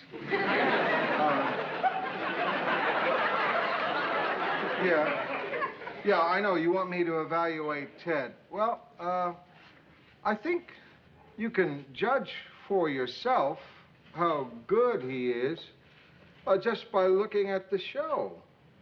Uh-huh. Yeah, okay. Right. Can I come in now, Lou? Yeah. Hi, guys. Hi, Ted.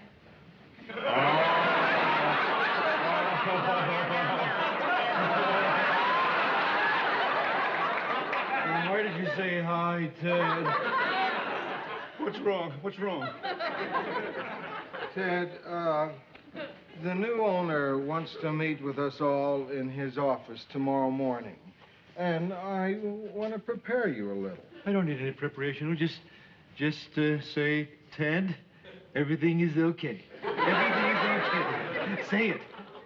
Ted, I can't say that. You can't say that. Why can't he say it? Because the owner's been asking about you, about how important you are to the station. What'd you tell him, Lou? He told him to watch you do the news and decide for himself. Oh, my God!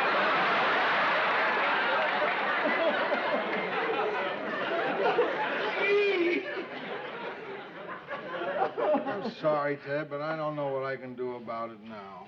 Hey, I got it. It's the simplest thing in the world. When you go to see Coleman, you tell him if I get fired, you quit. All of it. Oh, well, See? Mary's game. Thanks a lot. God love you, Mary. How about you, Mary? You're not going to turn down your best friend. Since when did I become your best friend, Ted? I don't know, but I never told you this before, but I love you, Mary. Okay, 2 votes for Ted.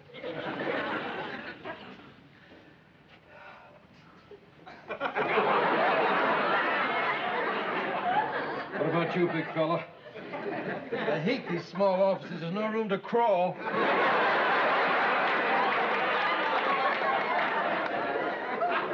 The chips are down, Lou. I'm calling in my IOUs. You don't have any IOUs. I've got a wife and 2 kids, Lou. Please? Please?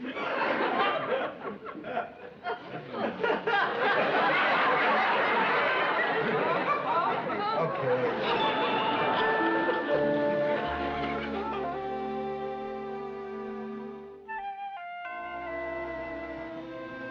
I'm sorry, but we can't wait for Ted any longer. We have to start. As you know, I have a big decision to make today.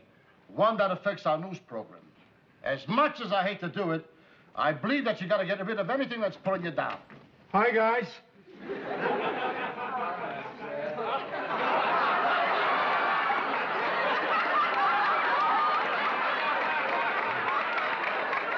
I'm sorry I'm late, Mr. Coleman, but I had a number of personal errands to take care of, and I thought this would be a good opportunity for me to have you meet some of my dependents. This is my wife, Georgette. How do you do? This is my son, David. Hello, David. Hi. And that's his little sister in there, Mary Lou. And this is our dog. And what's his name? We call him WJM. Georgette, isn't there something you wanted to say? Ted, I really We've gone don't- over it enough, Georgette. You said if you really loved a man, there are some Okay, things... Ted, I hope you don't mind our coming along, but we only have the one car. And as soon as we leave here, I have to go to the doctor, take the baby to the pediatrician, David to the dentist, and the dog to the vet. Bad back, bad cough, bad teeth, bad dog. Well, it's nice meeting you all, but we still have some business to discuss with Ted. Oh, wait just a second. Now, as I was saying, when the ratings are as bad as they are on the 6 o'clock news, you have to decide where the problem is. Is it in front of the camera or behind the camera? It's not exactly a science, but I have to go with my instincts. Stop, just a second, Coleman. These people are my friends. I spent a lot of years with them. They mean a lot to me. And a lot more than any job as an anchorman at WJM. Ted, what's the point? The point is this, Coleman. If I were getting fired, these people were ready to go down the line for me. I think that's the least I can do for them. Either they stay or I'm quitting. Ted, I wish you would reconsider. Okay, I'll stay.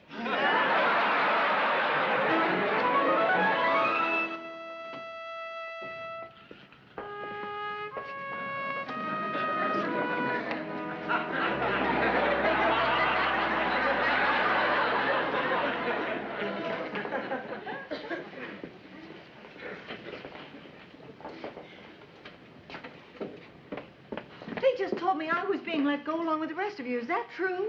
Yeah, it must be a terrible feeling. Being fired is like being violated. Leave it to Murray to find a bright spot.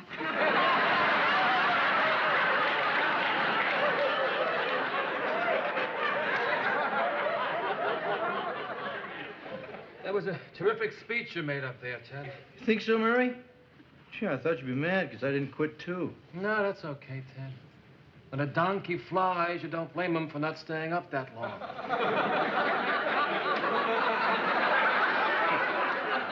Thanks, Murray. I know you're trying to let me down easy. Do you know what bothers me? Here you are, the people I work with, my best friends. You're all of you losing your jobs, and I'm keeping mine, and I don't feel that bad. I want to cry, I want to sob, but it just isn't in me. You know what I'd love to say to you all? Don't worry about money. Whatever you need, I'll give it to you. But I can't say it. I'm not going to give you any money. What's wrong with my emotions? Is there nothing behind this handsome facade except talent? I'm going to find another job. I better go out and collect some references. I wonder where the 31st Armored Division is bivouacked these days.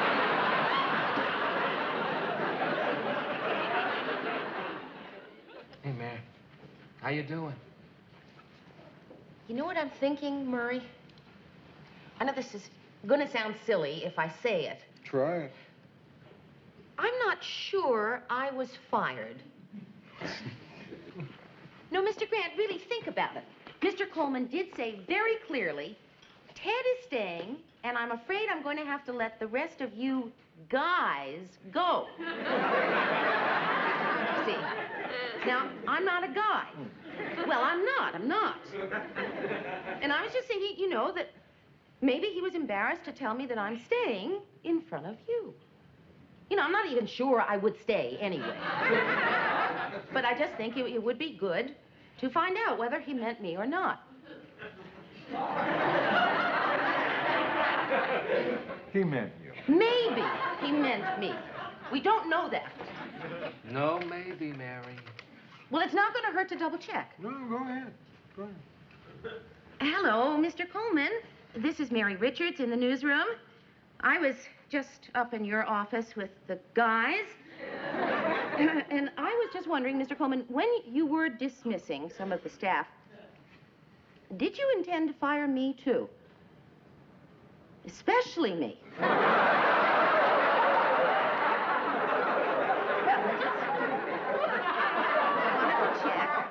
I'm very sorry I troubled you. You little runt.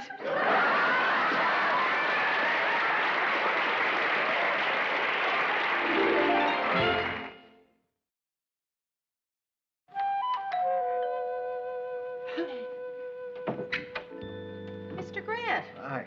What are you doing here? Well, you look so sad when you left on Friday that I took some money out of petty cash and I bought you a little gift. Oh, Mr. Grant, no little gift is going to cheer me up. Don't be so sure. There was $800 in petty cash. Now, all I want you to do is close your eyes and like Tinkerbell, I'm going to wave my little wand. And when you open your eyes, you are going to see something which will make you smile. But, Mr. Grant... No, just go ahead. Eyes closed.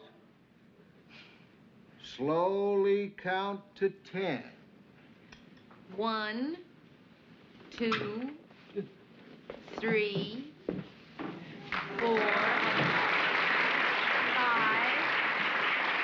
6, 7, 8, 9, 10.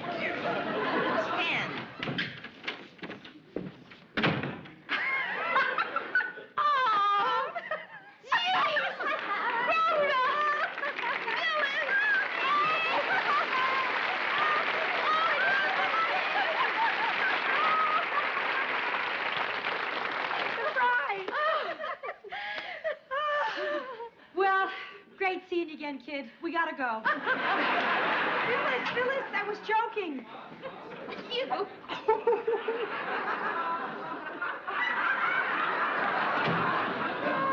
I'd forgotten Rhoda's sense of humor.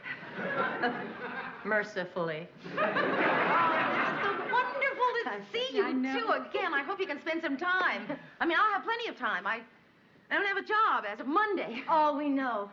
Lou told us when he called. Yeah, it's obviously a case of sexual discrimination. Oh, no, Phil. They fired the guys, too.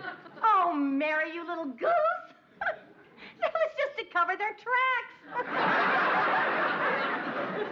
So, Mary, how's it going with you? I mean, how are you doing? Well, you know what I mean? Rhoda, isn't that typical of you, Rhoda? We spent all that time riding in from the airport together, and you didn't ask how things are with me, and here you are with Mary for 2 seconds. All right. And you just all find right, out everything. All right, Phyllis, forgive me, please. I'm so sorry. How are things with you? How's Bess? How's good old Laws? Old Lars is dead, Rhoda. Same old Laws.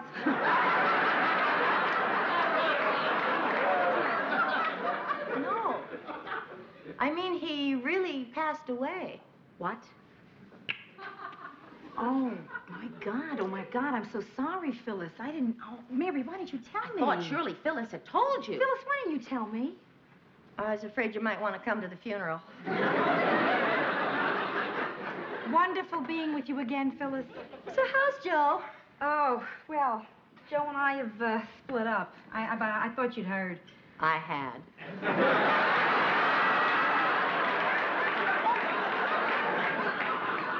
You know, Phyllis... Hey, guys, listen.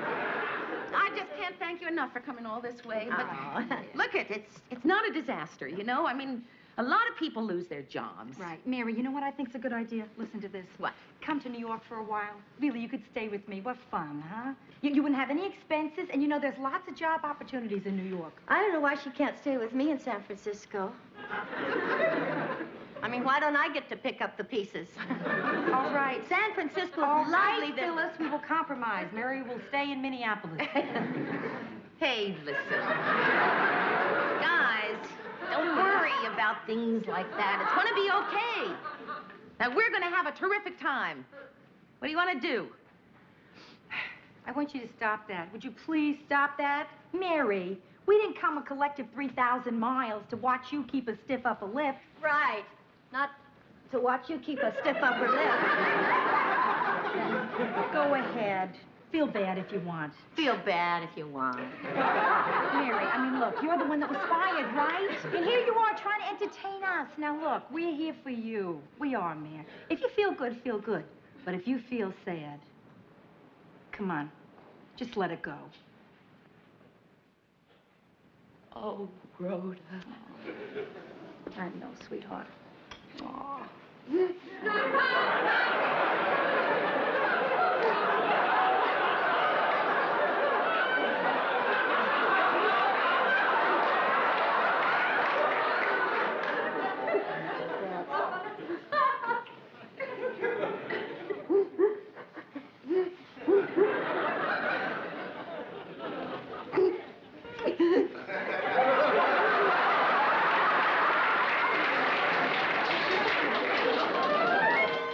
What do you got, Murray?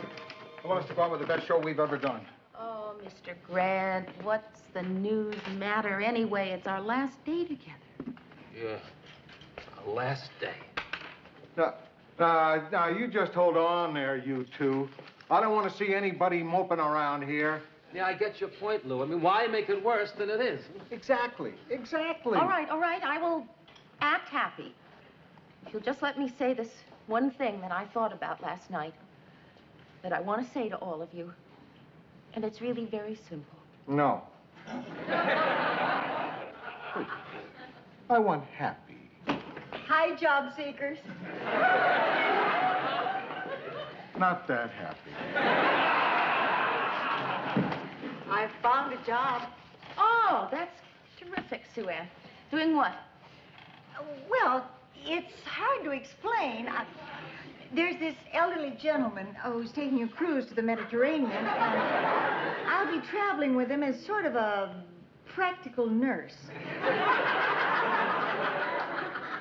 Well, that ought to be a nice change for you, Sue Ann. Cruising at sea.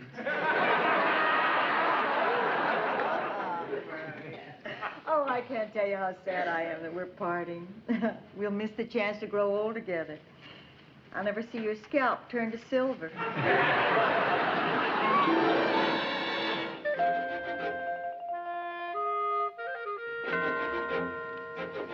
Mr. Grant, I know you don't want to hear this, but I don't think I can keep it in any longer.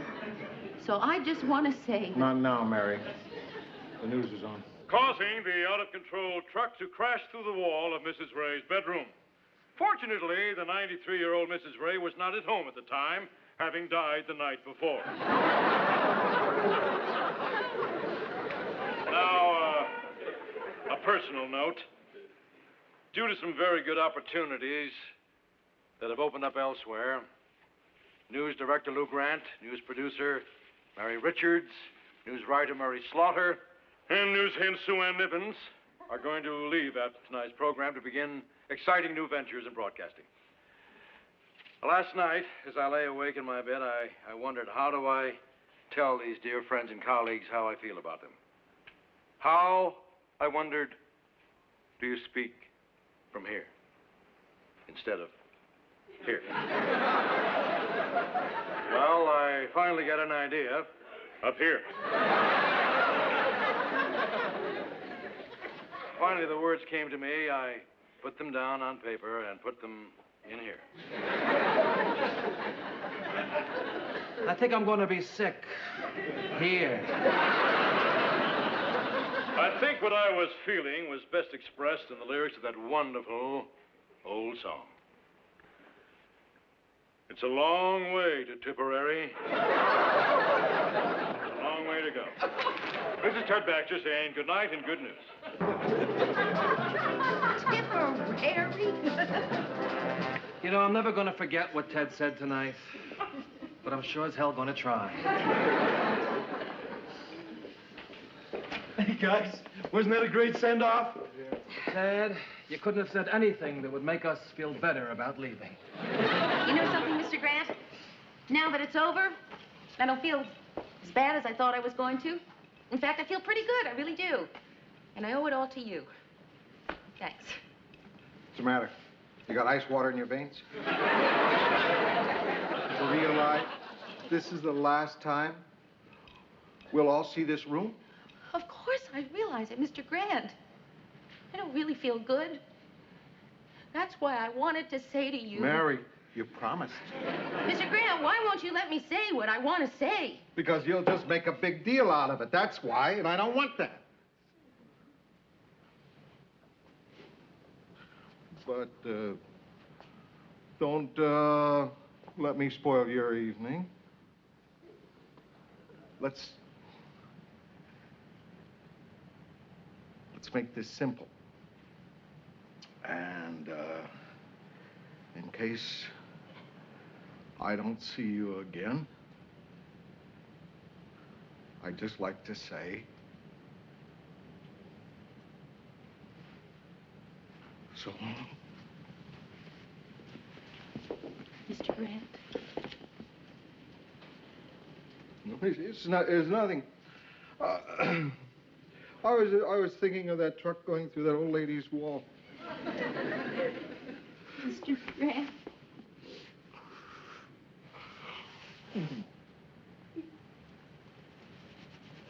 Make it after all.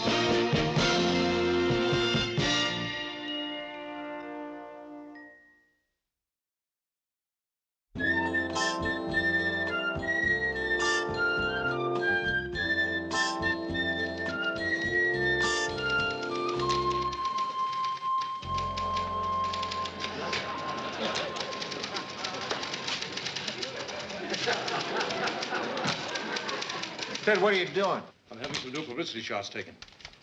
Since when do you smoke a pipe? I don't. Bought it for the photo session. Do I look like Cronkite? Actually, more like Mammy Yokum. Oh, Lou, don't go in your office. You're going to miss Mary coming back from lunch. Well, maybe you can tell me what it was like later. Lou, you know that guy she's been going out with the past 4 months? The guy we think she's kind of serious about? Well, I think he may be with her. I'll stick around. Mary, serious with somebody? Look, that's a wrap. Enough of what I told you. Mean about the dimples? Right. You don't have any dimples. I will now. What? Okay, we're all anxious to meet this guy that's been taking Mary out. All right, out of fairness to Mary, let's try not to make her feel uncomfortable. You didn't look at Murray once when you said that. Dad, when there's a fire, you don't aim your hose at the hydrant. Indeed not. Mm-hmm. So why don't you get lost, Ted? But I want to see him. Ken, that was really a great lunch. Thank you. Sure. Look, Mary's guy is broken. Ken Arnett, I would like you to meet Murray Slaughter, Lou Grant, and Ted Baxter. Hello. Hi. How are you? Good to meet you. Nice to Heard meet a you. lot about you. Hey, how'd you break the old wing? Oh, my dog did it. I was getting out of my car, and he jumped up and slammed the door in my hand. Would have been better if you told him to roll over and play dead. Listen, I want to go over a few things with you guys in my office. Oh, yeah. Well, it's nice meeting you, Ken. Same here. Ted, aren't you coming into my office? No. So, Mary, this is the guy you've been seeing all this time, eh? Well, I approve. Set your hook, cast your line, and reel him in. Listen, I guess you two want to be alone. I'm not going to say another word. Just pretend I'm not here. In fact, you can even talk about me if you want to. Okay, then. I'll see you and Stevie at my place about 7 o'clock tomorrow. Huh? Okay, right. Stevie? Who's Stevie? I don't know any Stevie. Stevie is my son, Ted. You going out with a married guy, Mary? No, Ted, divorced. Oh, split city, huh? Well, that's too bad. Listen, it's no disgrace to be divorced these days. Ted? Just because his first marriage didn't work out doesn't mean he's going to botch it up again. I think I better get going, Mary. Okay. Listen, I'm a little nervous about meeting Stevie tomorrow. I mean, I hope he likes me. Not only will he like you, but meeting you will make his voice change. Bye. Nice talking to you, Ken. Oh, yeah. Ted, do you trust me? Well, sure I trust you, Mary. Then, Ted, would you take off your left shoe? Okay. Okay. And now would you take off your sock? Okay. And listen very, very carefully. Okay. To me now, Ted. The next time you see me talking to somebody and you think of something to say that would be appropriate or add to the conversation, I want you to take that sock and stuff it down your throat.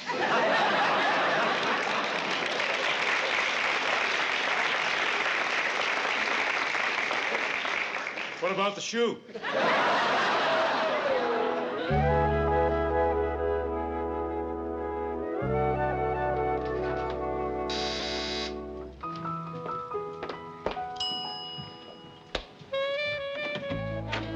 Hi, Mary. Hi. This is Stevie. Steve, this is Mary Richards. Hi, Stevie. Hi. Oh, this is for you. Oh, thank you. Mary, Yeah, Rick, come on in. I just have to turn my oven down. Son, why don't you sit down over there and make yourself comfortable, okay? Everything's going great. Yeah, I think so. Well, I mean, naturally, there's bound to be a little tension with you meeting my son for the first time. Oh, Ken, I'm so glad you said that. I mean, it really takes the pressure off. Now I know everything's going to be all right. Hey, what's that lousy smell? That's dinner. Stevie, listen. I think you're really going to like what I'm fixing. It's the first time I ever made it from scratch. And you know what it is? Pizza. Yuck. Hey, Stevie, don't say yuck to Mary. I don't like pizza. I don't like it either. But you don't hear me saying yuck to Mary. Now apologize. Sorry. Well, no, that's okay. It's all right. Mary, Yeah. it's really going so well, considering. Oh, by the way, that thing about the pizza, I didn't mean it. I was just trying to make a point.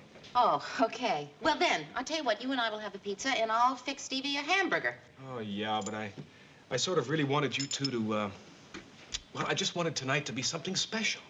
A cheeseburger? Mary, I don't mean that. I just don't want you spending all night in the kitchen. I really would like you two to get to know each other. Hey, listen. Stevie loves hockey. Now, there's a restaurant called the Hockey Puck. It's run by an old goalie. He comes to your table and shows you his scars. Oh, sounds fun. Yeah, it's awful. But we'll have a terrific time. Stevie will love you, and you'll love him. I can. I love kids. And if you just let it happen, I'm sure Stevie and I are going to get along just fine. Just, you know, I don't want to feel that I'm taking a test. Mary, a test? I'm not giving you any test. Anyway, what are you worrying about? You're passing with flying colors. Hey, Stevie, guess what? Your dad has a terrific idea. Instead of having dinner here, the three of us are going to go to this great restaurant. Hey, Stevie, would you put the comic book down, son? Mary's trying to tell you something. Well, I guess I said what it was that I had to say. Mary? It's really going better and better.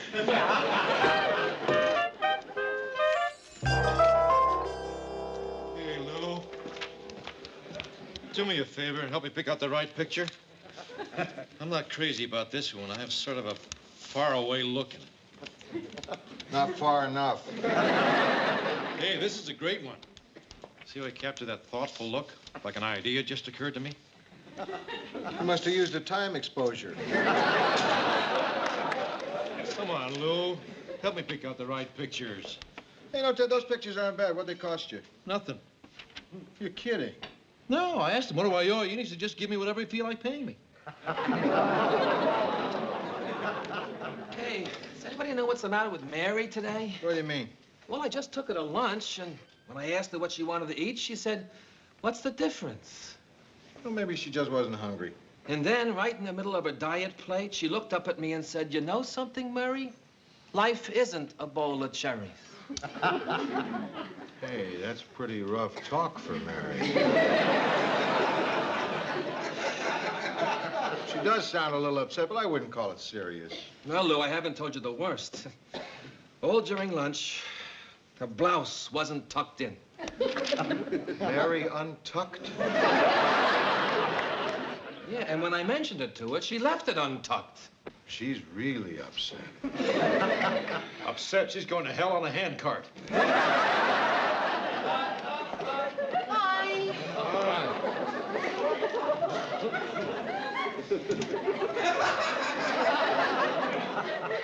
Mary, Mr. Grant, your hair looks nice. thank you. Yeah, what do you call the way you got it? Combed? Yeah. Yeah, suits you. Thank you.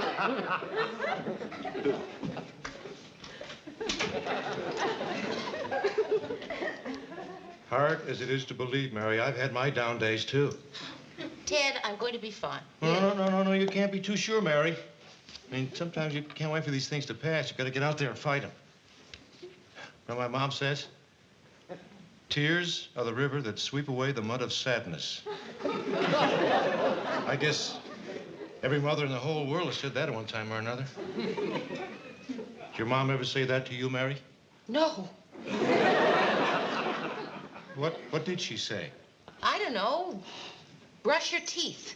Well, that's good, too.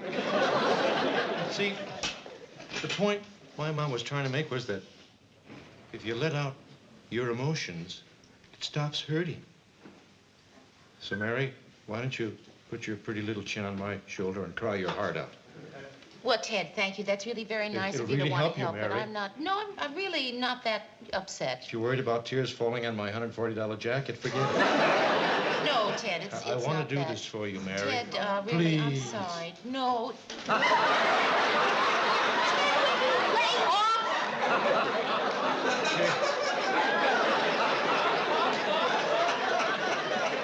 Did it make you feel any better, Mary? No. I know what it is.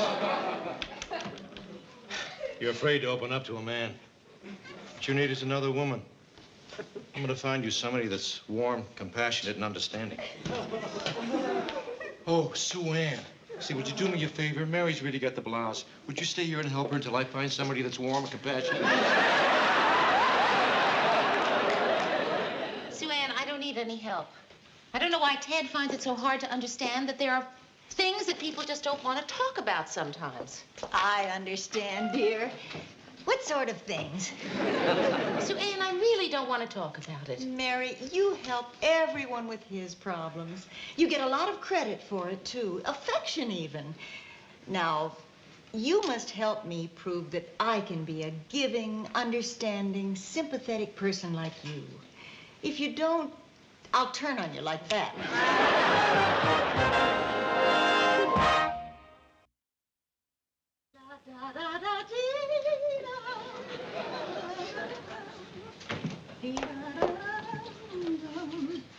Sue Ann, what are you doing? I'm removing stubborn rust stains from your sink. If you're going to snare him, you have to prove that you're a good homemaker for little Stevie. Now, Sue Ann, why would I be interested in snaring Ken? I mean, aren't we past that point?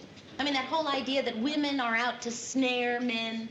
I mean, Sue Ann, aren't we finally past that notion? No.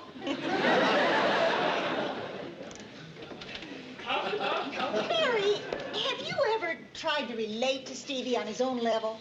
Yes. That's your mistake. Why? Sue Ann, children are people. They have minds and interests and lives of their own. Of course they do, dear. But their lives are boring and their interests are dull. I mean, what do they do at that age? They scuff their shoes. They wear out their clothes. They wipe their noses on their sleeves. They're just marking time till puberty. Now that's interesting. No, you don't relate to children. You handle them. Well, I'm sorry, Sue Ann, but I don't agree with that. Steve, hi. Hi. Where's your father? He's coming from work. My Aunt Helen dropped me off. Oh. Well, Steve, I'd like you to meet Sue Ann Nivens. She comes in twice a week to scour my stains. Hello, Stevie. Would you like some cookies and milk? No, I'm too old for cookies and milk. Oh. How about some Fritos and a beer? Sue Ann, you really don't have to stay. Oh, that's all right, dear. I haven't quite finished over there anyway. You and Steve just go right on forging your relationship.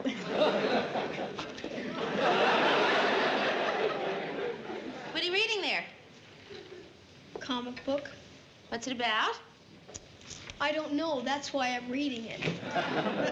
The Fantastic Blob. Huh. Is he a good guy or a bad guy?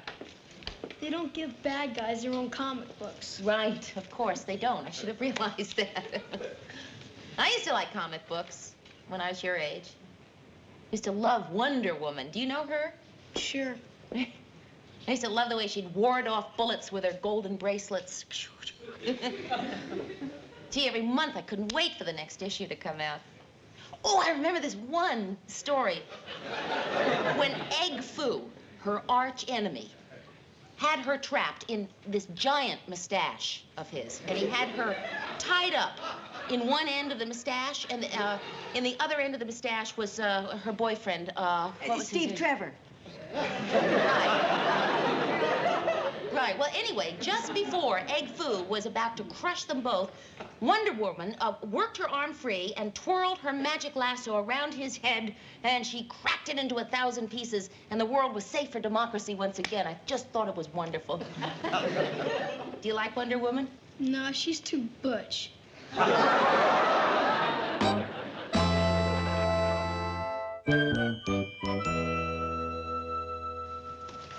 Well, another week, another $834.67 after deductions. And you earned every penny, Ted. Not the dollars, just the pennies. Well, I'm off. Yeah.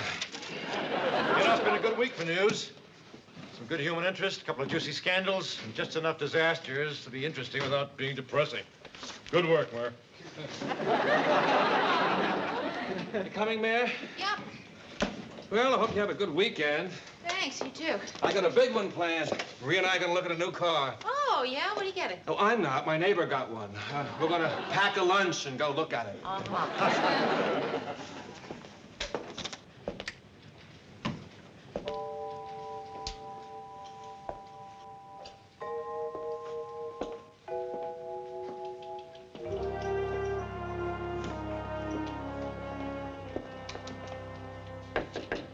Brian.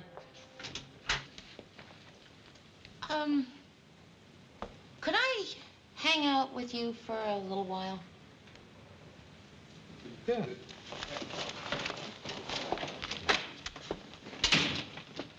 Can I get you anything? I don't know. What do you have?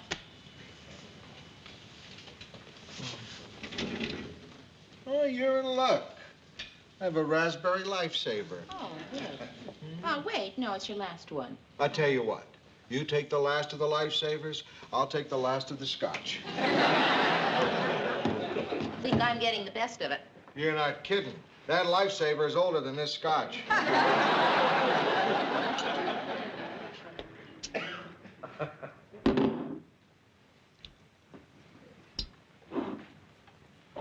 I keeping you from anything?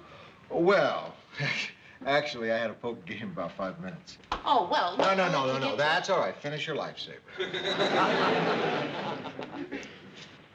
Oh, Mr. Grant. It's so safe in here, you know? It's so crazy out there. What's the trouble? Well, I'm going with this guy, Ken. Mm-hmm. And he's really terrific. You know, he's one of the best men I've met in a long while. But he's got this blind spot about his son. What's that? He likes him. And you don't? Oh, no, it's not that. Of course it is. That's your whole problem, Mary. You can't say something negative about anybody. You don't like the kid. You can't say something negative. Yes, I can. Okay, Mary. Say something negative about me. Okay, you know what's wrong with you? You can't say anything positive about somebody. I can, too. Yeah, okay, say something positive about me. Go ahead. No. I'm not going to say anything positive about you until you say something negative about me. Come on. All right. I don't like the way you dress. You wear baggy pants, the tie is narrow. They haven't been wearing narrow ties. Mary, the deal was one negative thing.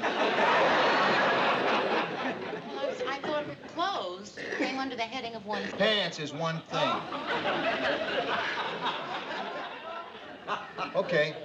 You think my pants are baggy? Oh, Mr. Green. No. That's okay. That's okay. I asked you. And I did it for a reason. I think you should be that honest with the boy's father. If you can do it with me, you can do it with him. And believe me, he'll respect you for it. Okay. Thank you. you. Wait a minute. You never said anything positive about me. You have really good judgment about a lot of things. I care what you think. Thanks, Mr. Grant. Or else why would I be so upset by your vicious remark about my pants?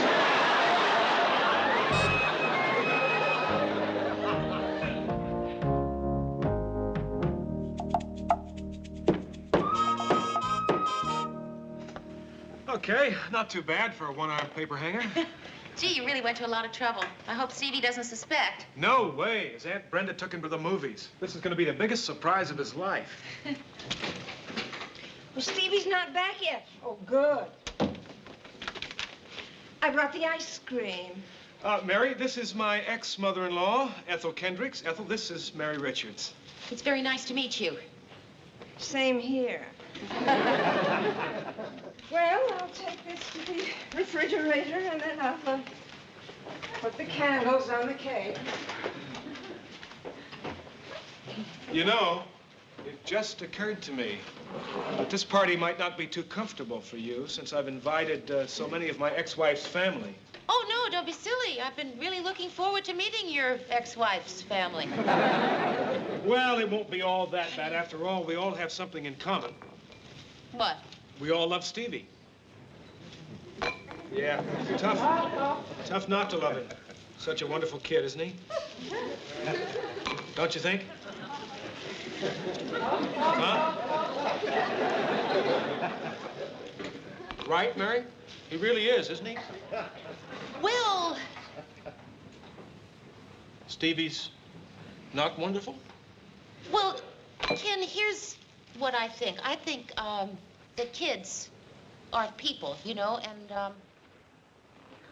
well, I don't know, maybe it's just a phase that Stevie's going through right now, or maybe it's even a phase that I'm going through. Hey, Mary, you sound like you don't even like Stevie. Well, this is, you know, a very hard thing to say. Well, no, please say it.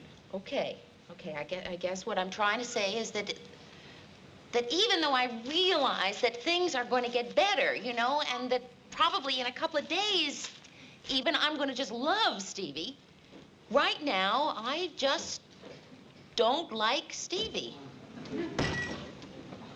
Oh, excuse me. I don't believe what I just heard. Oh, you don't like Stevie? You don't like a 12-year-old boy? That stinks. Well, here we are. I hope we're not late. Hi, I'm Stevie's Aunt Helen. Hi, Mary Richards. She says she doesn't like Stevie. Doesn't like Stevie? What kind of thing is that to say? Who invited her? Jack, this woman doesn't like Stevie. What is she, some kind of a nut? Well, What's the matter? This one here says she doesn't like Stevie. Who is she? Ken's girl. Oh. So you had to get divorced. Well, you had a perfectly good wife who didn't hate your son. What have you got against my grandson, you hussy? Okay, hold it. Let's get this straight. Mary is somebody I care about. Now, she may not feel the same way about Stevie that we all do, but that's her opinion, and she's entitled to it, however wrong she is. So I want everybody here to treat her with courtesy and respect and to make her feel welcome.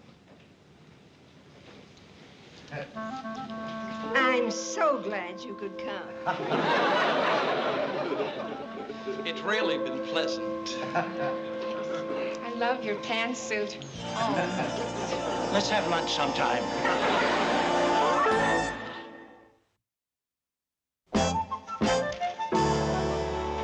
Well, this is the one I finally decided to go with. Isn't it a great picture? I call it Portrait of Ted Baxter. Right, like Dorian Gray. As years go by, you're going to stay the same, but your picture's going to get dumber.